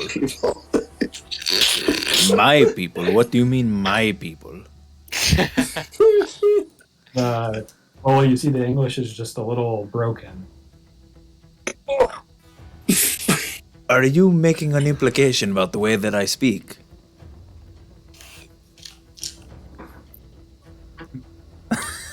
Moving on.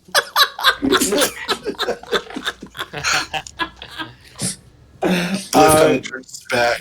Carlos is just looking around the room if there is anything valuable. Sounds good.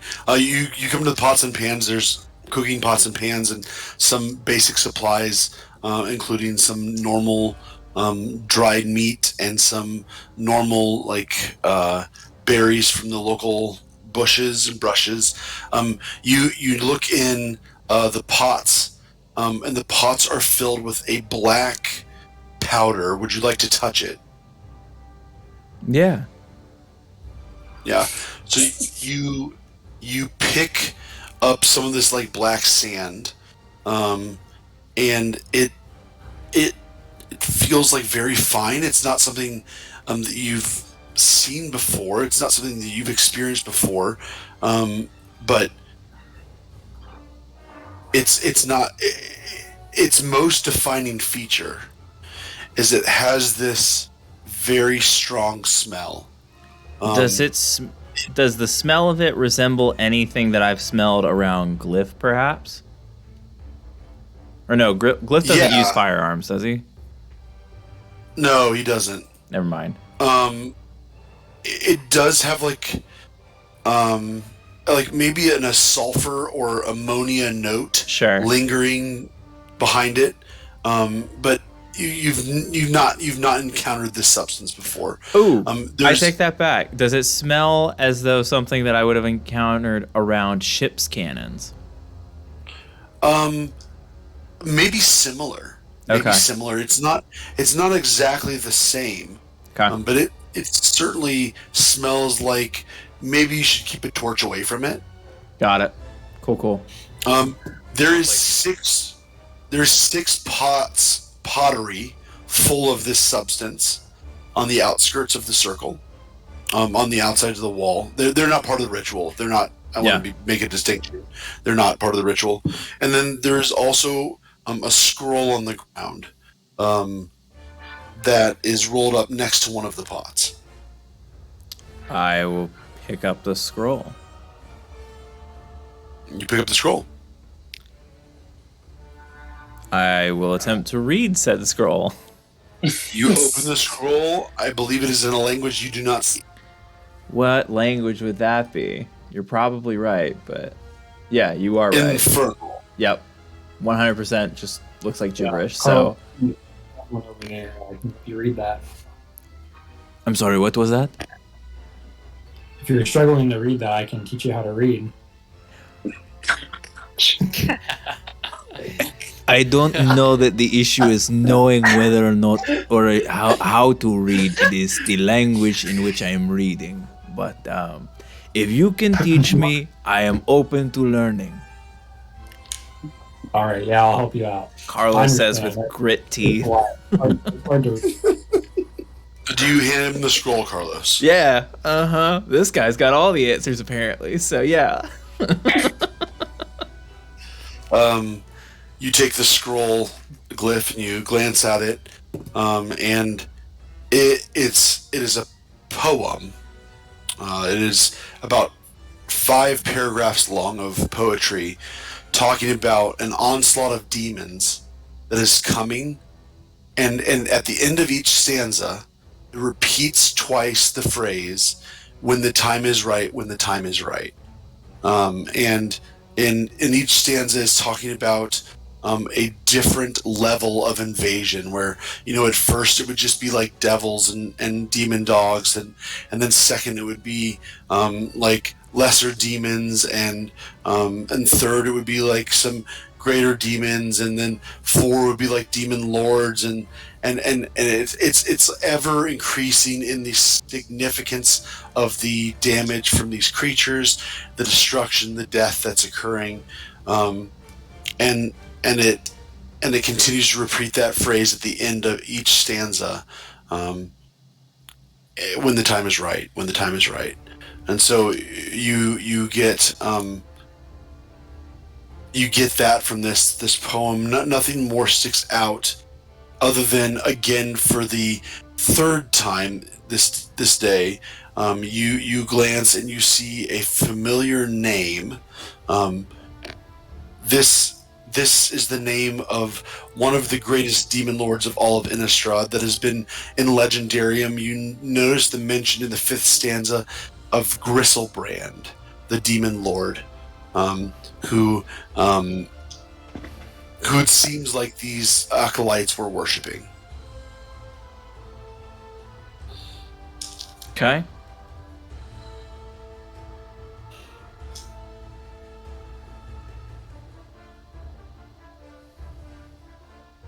Is there anything else in the cave that's worth mentioning? I just want to do one last check through. Yeah, go ahead and roll. Everyone roll an investigation check just to clear out the cave and make sure we're just all taken care of. 14. Yeah. 15. Ooh, I got a 3. Oh, I got a nat 20. Ooh. oh well. Let me start with David. David, you find everything in the cave. There's just so many things. All right, Janet. Guys, did you see this rock over here? Janik, you go over to the rock that Thalius was pointing at, and you notice that it's not quite a rock, that it's actually a small bag of coins. And you pick it up, and you get 6 spectrals of coins that had been missed by Thalius. 60 spectrals for Janik. And so I hobble over, and I very slowly bend down because I'm still in a lot of pain. I look at the rock and I go, Thaddeus, good eyes. I pick up the bag. I walk back over to Glyph, and I go, thank you. Those berries were terrible, but they did the job. Is the circle like engraved in the stone, or is it like, can it be like, I guess I want to mess it up so it can't be used again? Yeah, so no, it was definitely on top. It looks like they were using the stinking sand to kind of make the ritual, and somehow it kind of got burned into the ground a little bit. But you certainly could spend a couple minutes swishing it with your feet and kind of making it wrong or whatever. Yeah, that's all I want to do. So you can swish it through and put a cross through it and, mess it up, throw some stones Yep. at it. Yep.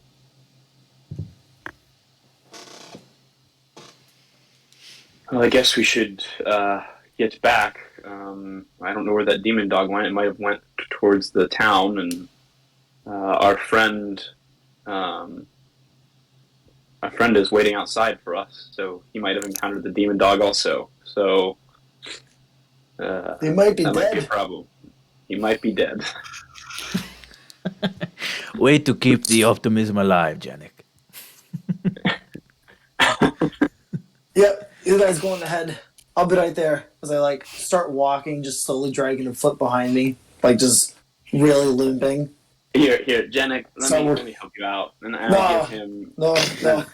I No, it's just a flesh wound. I lay on hands and give him 10 more hit points. Oh, I feel as good as new. I'm glad. You look like you needed it there, buddy. Oh man. All right, we go outside and see what the world is dealing with now. You get towards the edge of the cave, and you guys notice up ahead towards the entrance there. What? Towards the entrance of the cave, at about the entrance, you notice up ahead there's a body laying on the ground. I go investigate the body. You get pretty close. Go ahead and roll an investigation check, Carlos.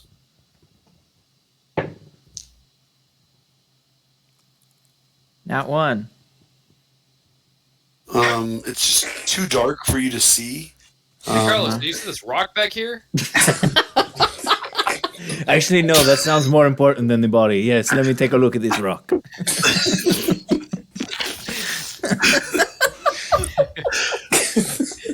You guys approach. Like 20 gold from I'm real glad that we just didn't roll this way during the fight. Like, Right? oh, Wow. You guys get closer, and the face is trashed beyond repair. You can't really see the person's skin, but it looks like the clothes that Gilmore was wearing before he had left you and guard the outside of the cave for you. You're not quite sure if it's him because his body is scarred beyond recognition. Can I get some investigation checks from someone else other than? Yes. Yeah, don't worry, I got it. I want to check this man's 16. dental records. 16 from Amon. Okay. 13 for Sally. Thalius and Amon, you guys can look at him and you think almost certainly that's what you remember Gilmore wearing. Oh, no. It's probably him. And as you get closer and as you've been down, you realize that his body's been lifeless for a couple of minutes while you guys have been searching the cave. It's starting to go cold. I try to shake him awake. You shake him. There's no avail. He is not alive. Oh, this is the hardest guy to keep alive, I tell ya. Janik, can you do anything with this guy?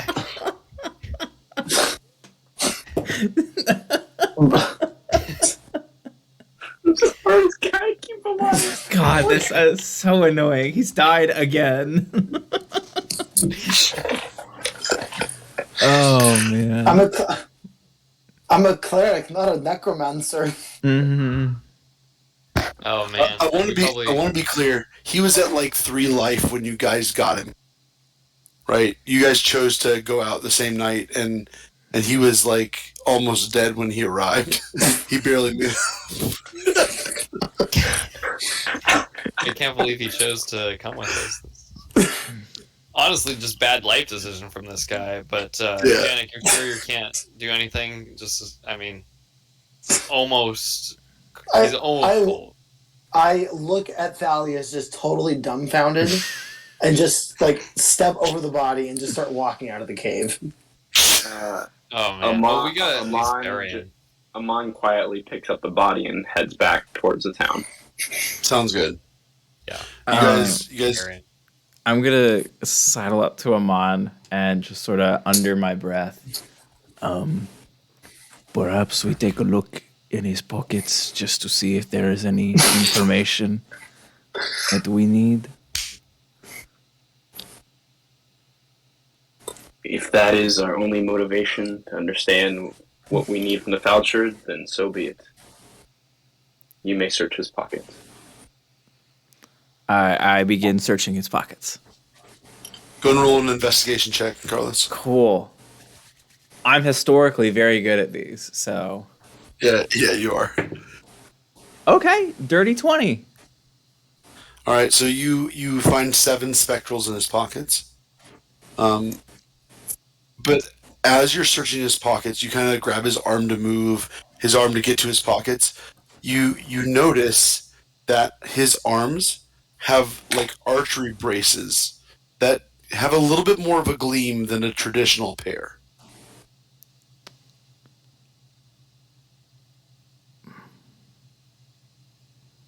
I take them off of his body. All right, so you grab the first sleeve of braces on his left arm. You begin to yank his arm a little bit and pull it off. Um, Amon, are you carrying him actively, or you guys stopped to do this? I mean, I'm walking with him as he's searching the Yeah, pockets. I'm just so, like walking along, like. You work the first sleeve of Archer braces off his left arm, and you go around to the other side while Amon continues to carry him. You start pulling and you yank the second sleeve. His arms are now dangling. They're uncovered as they're dangling as you carry him down the hill.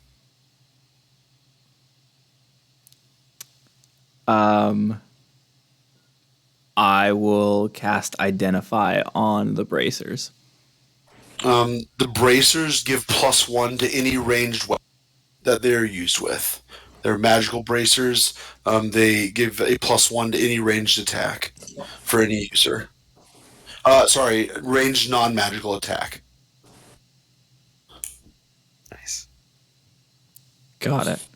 And that's +1 to hit, not +1 to damage. Not +1 damage. Okay. Correct. Cool. I will just sort of like attempt to put his arms back in like a comfortable position as Amon is carrying him, and sort of just kind of like tap and be like, he had very nice forearms, and then sort of just run away. Amon just shakes his head, knowing full well what just happened. You guys. Dalius will investigate the forearms. No, Amon's like, no. What? He said the man right. No, let the man rest. I just wanted to know what really nice forearms looked like. I've never heard that before. Dalius, I think you need to understand the element known as sarcasm. Is that like fire and water?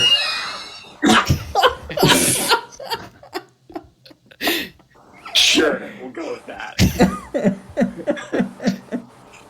Someday I hope to wield that power. You know, I think you'd be unstoppable if you did. Hey, does anyone want to take a quick rest before we head down the rest of this mountain? You know, I think we've waited long enough by allowing the demon dog to kill our friend here. Let's just make sure it's not attacking the town. Did we take a short rest after finishing that fight? Sure. Okay. Cool. What did I get?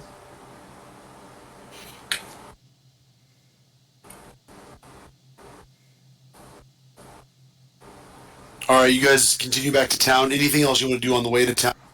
Get to town. I don't want to jump anybody. All right. You guys get back to town. You see the cemetery up ahead. The church is behind it, and then behind the church is the town proper. The light in the church is on. You know that Ulfr Gent, the town's priest, is probably inside. And then you could re-enter the town as well. It is nearing like 10 p.m. at this point. I'm gonna. What side are we coming from the town again? You're coming from the the northwest in the mountains, coming southeast. Okay. The marsh is on your left, the mountains are on your right, and the town is straight ahead. Okay. If you guys want to deal with our cleric body situation while I take our friend here to be properly buried, we can do that.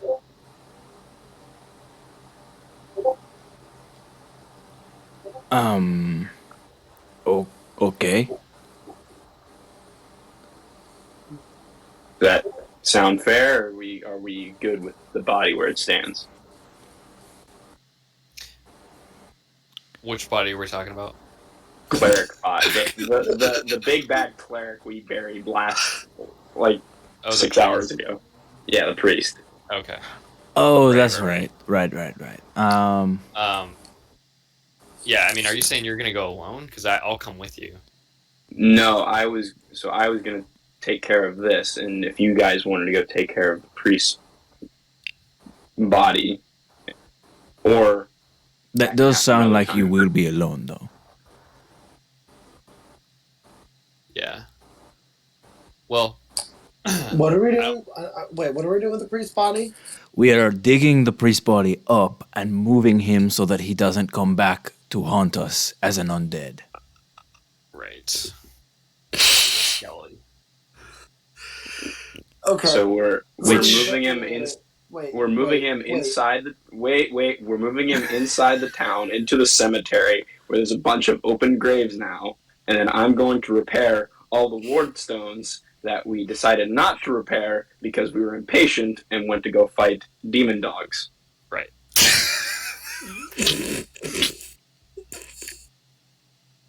Okay. Just Now, it was probably a good idea to go fight the demon dogs because they were doing a ritual at that time. So, good move. Just saying that we have to bear the consequences of our actions. Didn't we bury him like 7 miles off the path?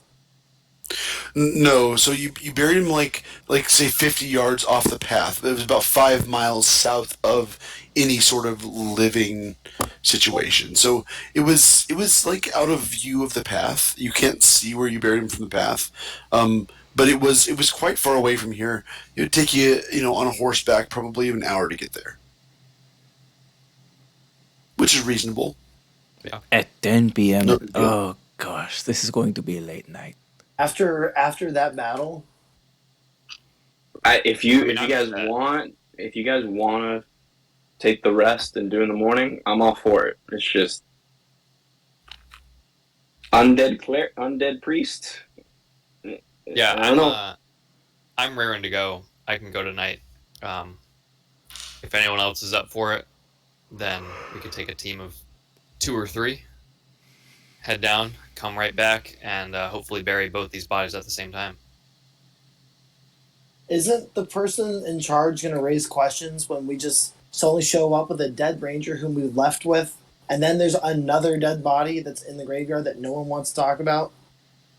That's why I'm saying we bring back the body we have now. I talk to the priest, and then late at night, while everyone's asleep, we bury the other body. Gosh, this is dark. This is rough. This is Innistrad. This is what we signed up for. I know. Yeah, this is typical. I know. This is not typical, but this is Innistrad. This is what we signed up for. I am fully realizing of like, oh, we're gonna go unbury a body that we already buried and bring it to a different grave. What so we who- should do? We Let's used just to do pick this the kind of ranger. thing. We used to do this kind of thing on the ocean all the time. Unbury bodies, bring them up. On the ocean, you would? Yes. What? I'm sorry. Amon told me this element called sarcasm. I was trying it out. It did not work. Oh, no. that is Okay, my I fault. see what you were I going for apologize. there. No, that was an admirable no. try. You're getting close. You're getting close. All right. We should just take the ranger and put him in the priest's grave, and then bury the priest and bring him back. We're I don't taking think- all the extra trouble. No, we need an explanation for why this ranger died. We can't just go bury him. Oh, my goodness. No, all right. Okay, so who's going with who? Are we doing a 4-1 split? Are we doing 2 and 3? What is the plan there? It depends on how good everyone's doing. I'm doing real good right now, so I'll take someone else who's doing well, and we'll go down the road a little bit. In if what other count people are we talking about?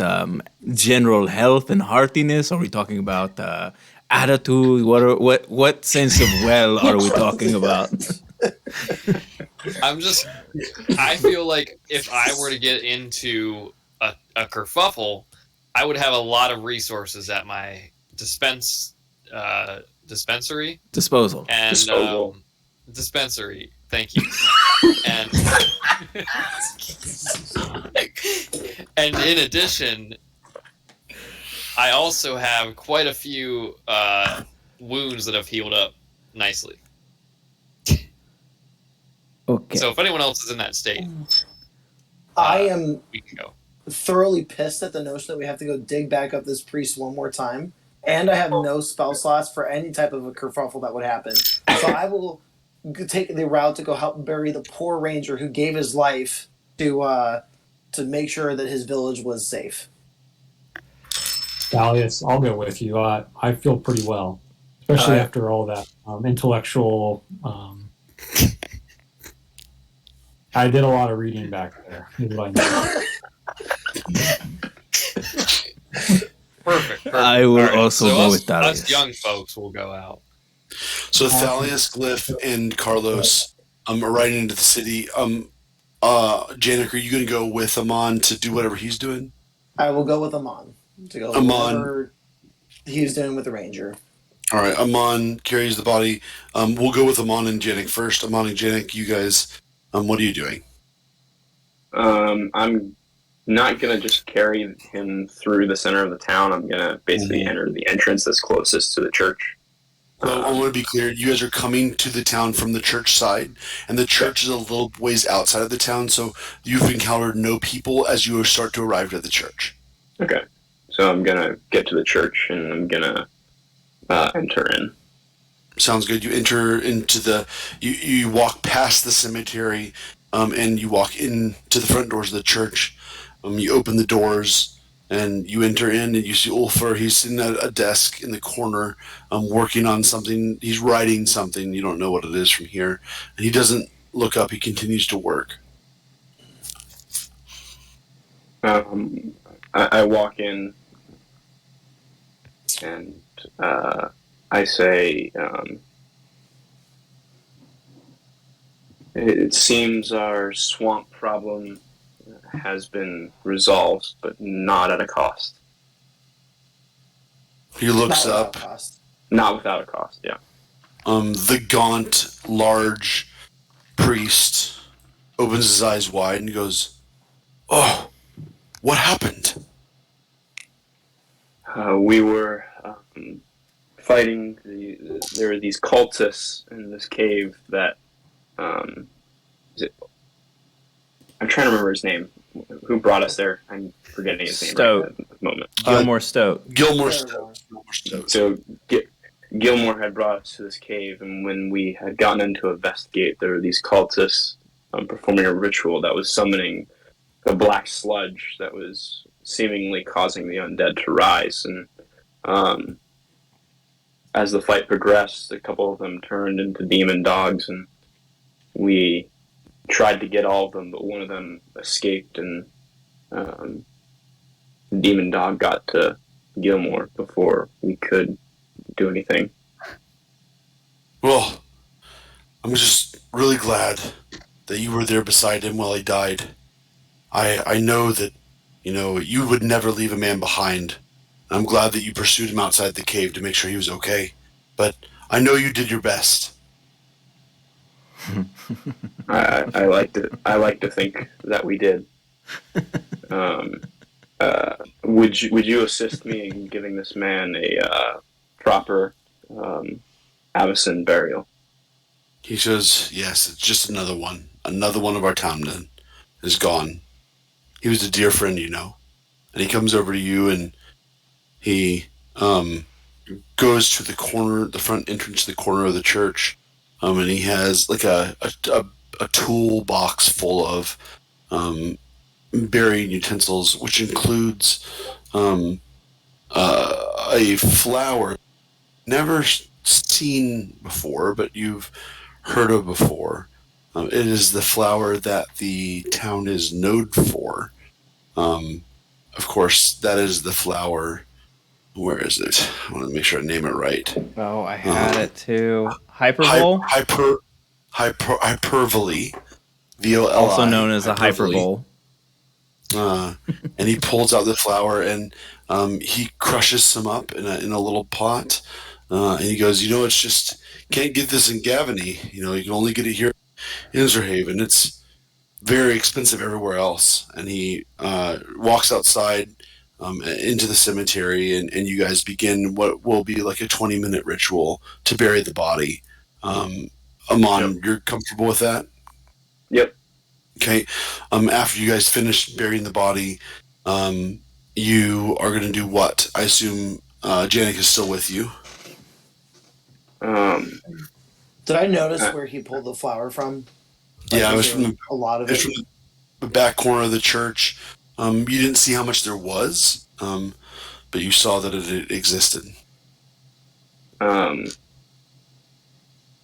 I'll say to Janik, if you want to investigate the rest of the town to make sure that there's no sight of this demon dog, I think I'm gonna start on reinforcing these wards. I whisper to Amon, should we take some of the flour to our friends in their hopeless deed to try to right what was wrong? If you can do it without alerting the priest, and then so be it. You could just ask him for some for travels later on, but obtain it how you see fit.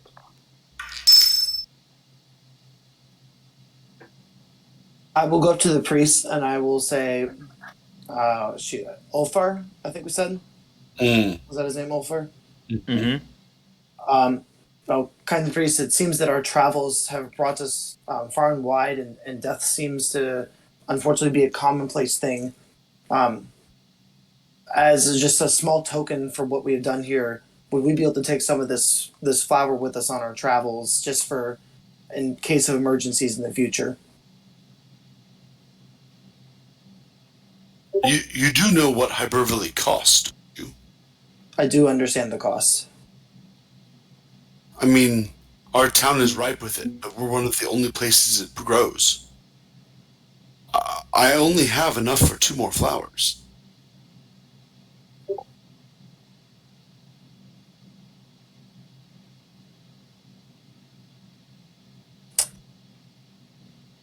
I understand, sir. So I will not push it further. All right. Amon, you continue along the outskirts of the town, beginning where you had already started at the edge of the cemetery. You've been given some supplies by Ulfar. You know exactly what you're doing.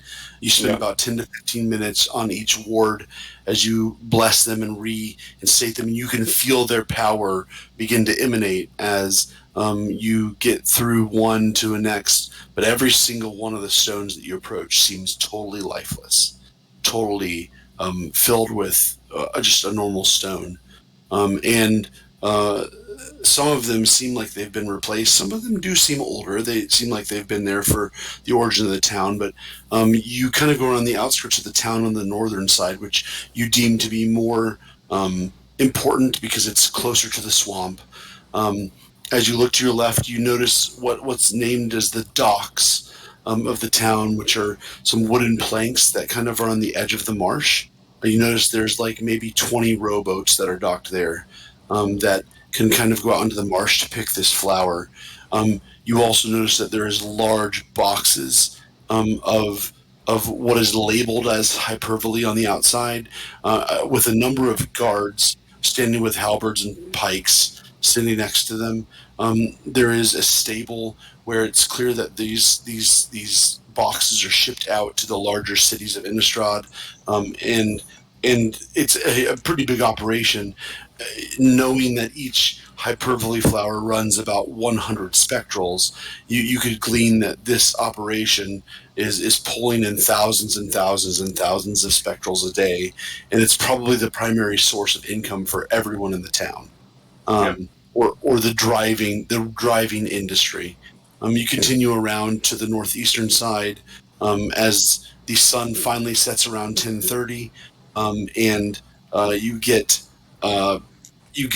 all about to the eastern side of the town by midnight.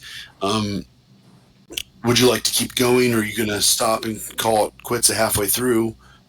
I'm just gonna keep going. All right. You finish around 3 a.m. as you've finally gone around the hill of Interhaven, and you've gotten all of the farming community.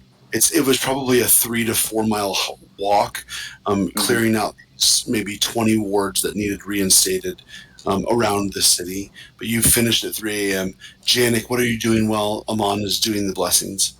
I took Amon's advice and I went back to the town just to see if anything was amiss. Right, great. So you re-enter the town, and there's all the shops are closed for the evening. There is, of course, the one bar tavern. It doesn't seem like an actual inn, like they have places to sleep necessarily. It's called Vanessa's Watering Hole. It's signs posted outside.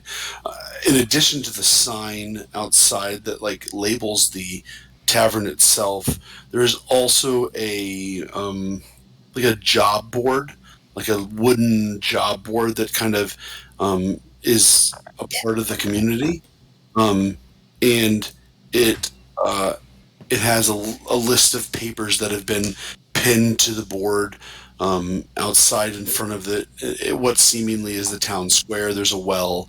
Again, there's a couple closed shops, and I would say most of the houses have begun to turn their lights off for the evening. There seems to be some commotion going on inside the tavern. Where was our ranger staying? He was staying in like the church, right? Yeah, you don't know for sure. I think you can make an assumption that he'd been staying either with the priest or somewhere on that side of town. Can I go and investigate the job board? Yeah, you look at the job board. I'm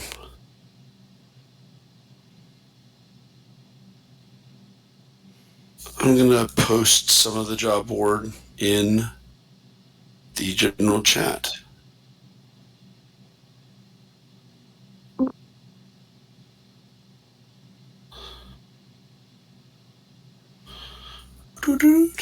There's 2 of them.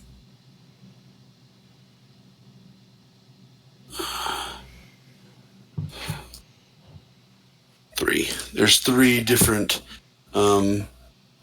things that pique your interest on the job board.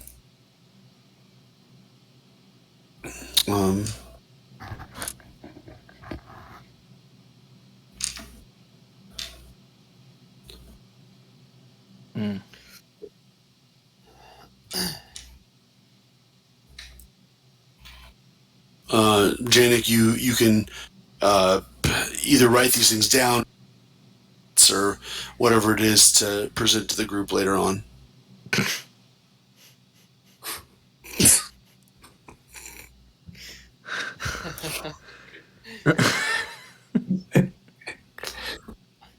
I hate it. What? Glyph thinks he saw something else. He's not there.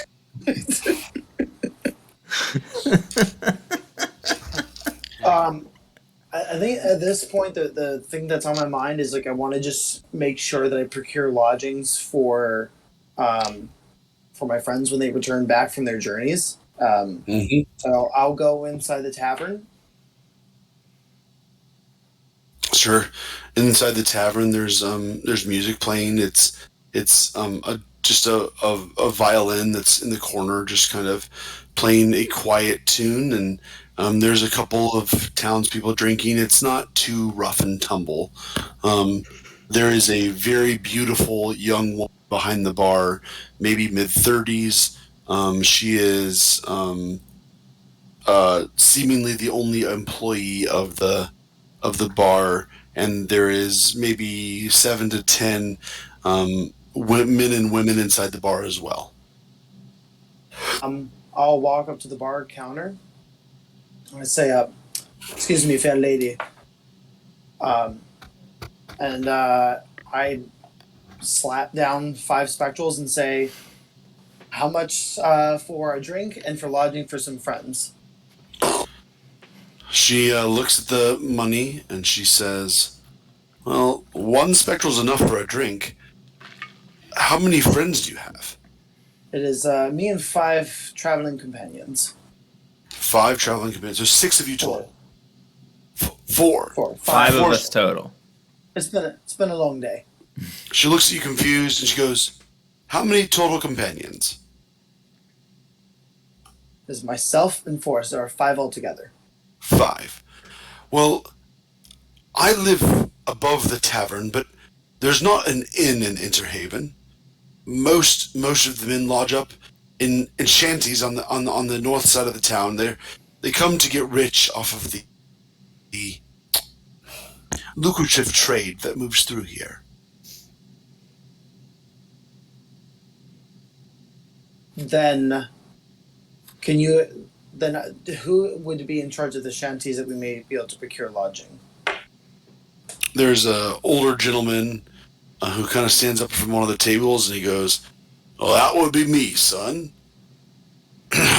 Name's Governor."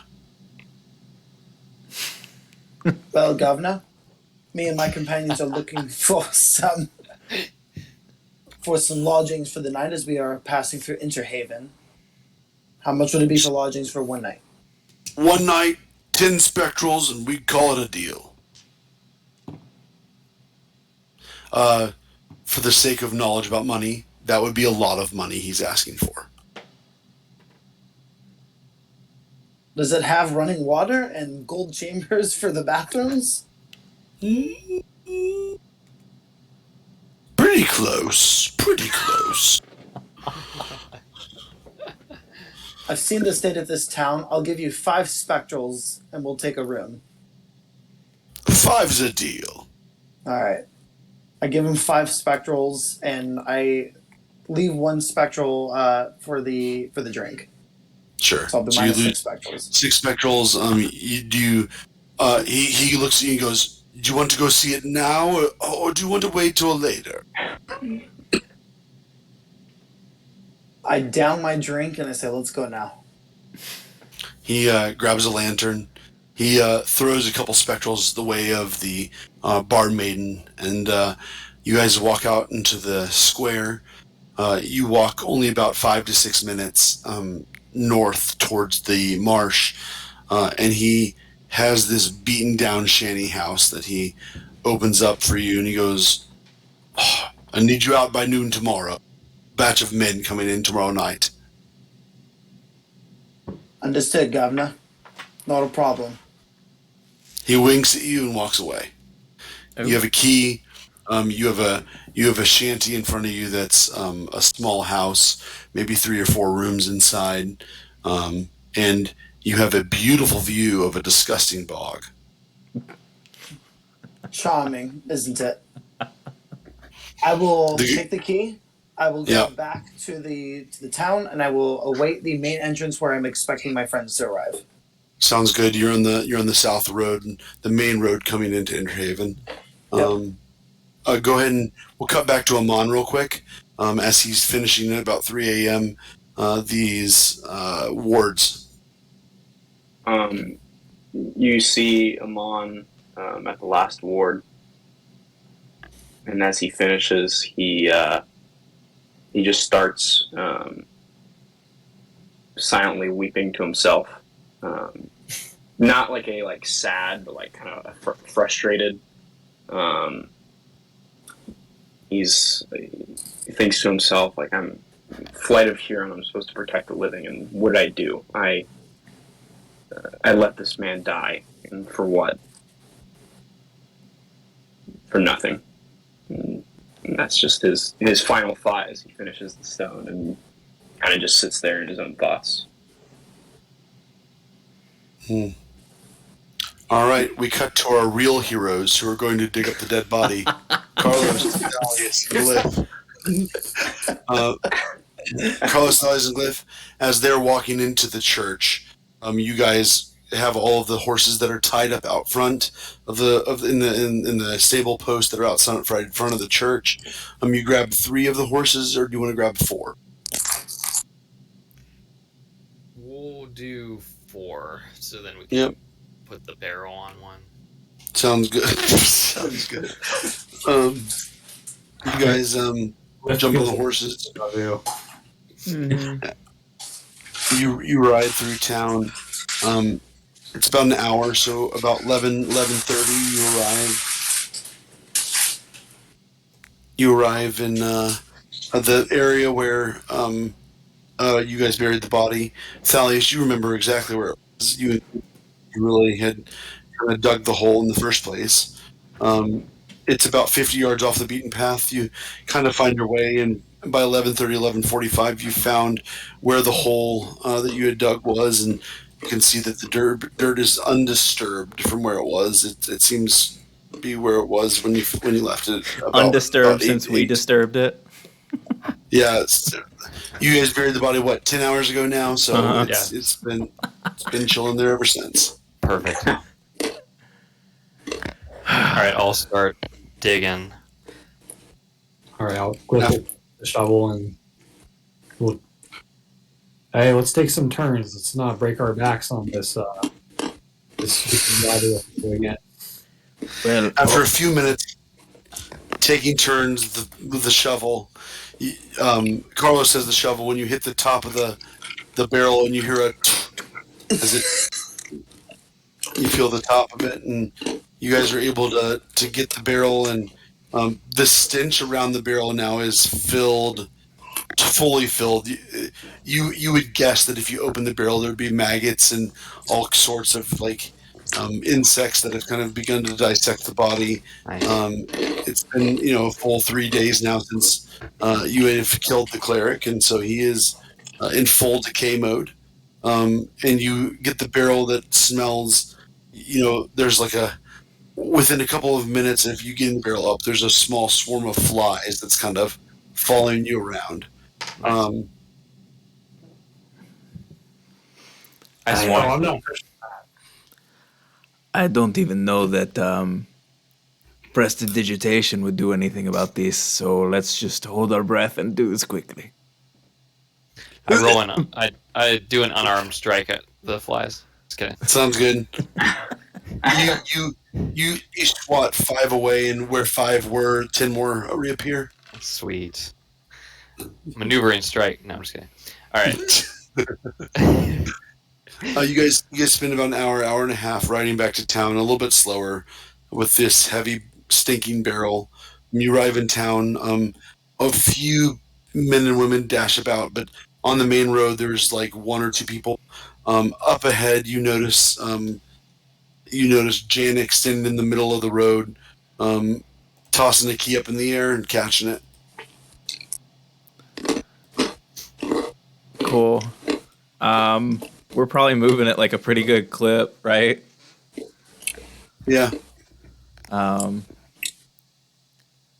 So slow down just a little bit to be like, Janek, we won't stop. We'll come back. We don't want to linger with this smell in town. So I point towards the shanties and I say, "You stay away from me with that thing. We are sleeping over there." And I walk towards the shanty. interesting. No, we're not staying at the tavern. Not at the inn. There's no inn. There's not enough lodging. I found it for you. Come get some rest when you guys are done with your stinking job. I ride off. I'm just muttering to myself. More like no Interhaven, I guess.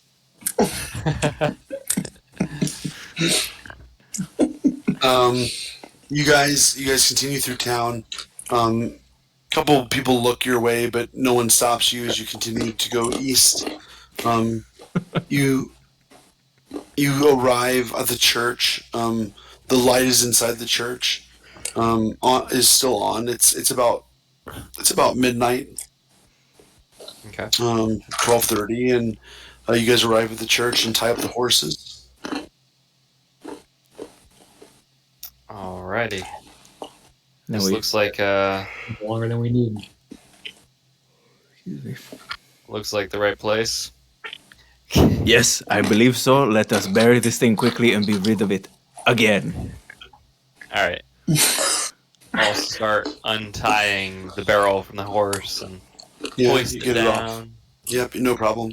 Walk into the cemetery. Find a nice empty grave. Go and roll a perception check when you walk into the cemetery. Okay. all of us. Thales is first. You guys all following him, I assume. So yeah, Sure. sure all 3 of you. Okay. 22. There you go. 19. All right. Pretty quickly walking into the cemetery, Carlos and Thalius, you notice that Ulfer is in the corner. Ulfer Gent is in the corner, and he is crying over the newly dug grave of his old friend. He has not gone to sleep yet for the night, and you guys open the gate to the cemetery, and he looks at you and continues to look back and cry as he cries over this grave. Just kind of quietly nod at him if he's still looking, but otherwise, He's not looking. Yeah, okay, just He continue. took notice of who you were, and then he went back to what he was doing. All right.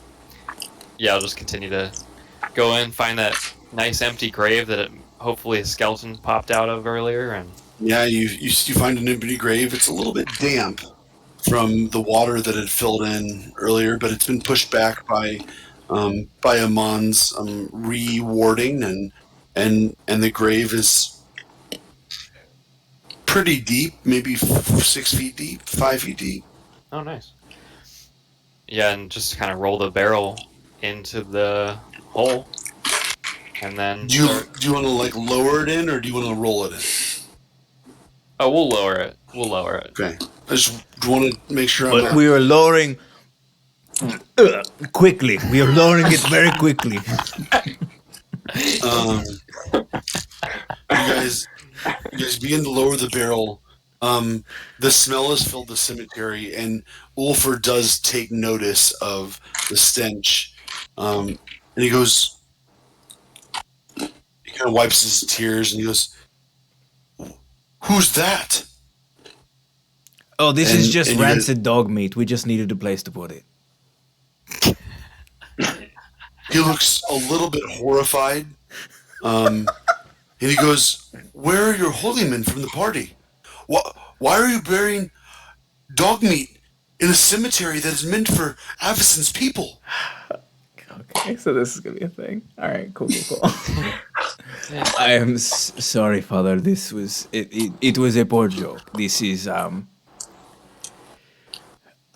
Let's just, for your sake and for ours, let's say we are being proactive about potential foes that we could have faced later on, but now that we have taken care of this problem, we will not. This is in the best interest of us. It is in the best interest of your town, and we did not mean to interrupt your morning. With a U. I'm gonna roll an insight check. Cool.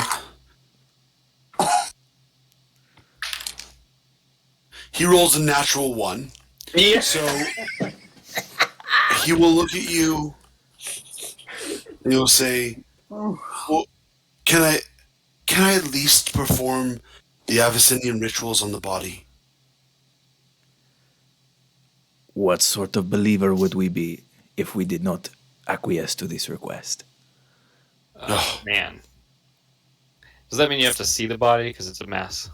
He said, "I don't need to see it, but Okay. you need to take it out of the barrel. You can't bury the barrel with it."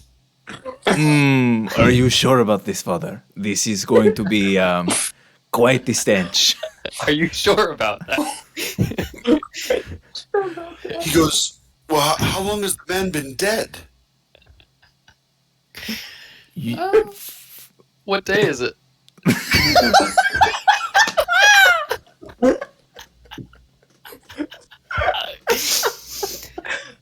Oh man, it probably it's been 2 days now. Yeah, No, it's been 2.5 like days. 3 or 4, Been hasn't 3 it? days. Yeah, it's about 3? 3 days probably since you Okay. killed the guy, but you've had the barrel for about 2 days. Been the better part of a week. Well, why are you carrying him around for a week? Well, Father, with all due respect, are all of these questions necessary in order to perform burial rites? What province are you from, young man? I came from the city of Drunau. Well, then you know, my brother, that we perform the same burial rites on all of our people, all of the living. I just don't know that I have encountered such a strenuous line of questioning before. That is all, Father. But I apologize for my curtness. It has just been quite the long day, and between the battles we have fought for your town and the amount of time we have been awake, I am beginning to fray. But I apologize, and I will step back. He gets closer to the barrel, and then he realizes how like gross and disgusting the smell is, and he steps back, and he says a quick prayer that all of you know is total bull, and he says, "Okay, it's ready to be covered now." I am glad that we took the time in order for you to do this. Very glad. Very glad. Hey, You I guys- gave him like proper burial the first time. This is just a do-over. Yeah, we've done this already. It's okay. And we just start. Carlos just starts throwing dirt on top of this barrel, like whatever it takes to do this as quickly as possible. The barrel is buried. It's 2 a.m. You still have Amon out in the night. You guys know where to go, but you don't have Amon yet. I'll say that Janik was able to grab Amon at some point and give him the signal of where they were sleeping. And is there anything else you guys would like to go to do before you head to the shanty for a rest? All right. Other than Guys give fall this asleep. priest what for? Giving me the 5th degree. Come on, man. Man, if Janik and Amon were there, they'd probably be giving you two for burying a body in that way. Just tossing a barrel in the ground without any blood. But We've been over this. you guys fall asleep with the nightmares of a demon dog in your mind, and that's where we'll end the session tonight. Cool. Cool. Gosh.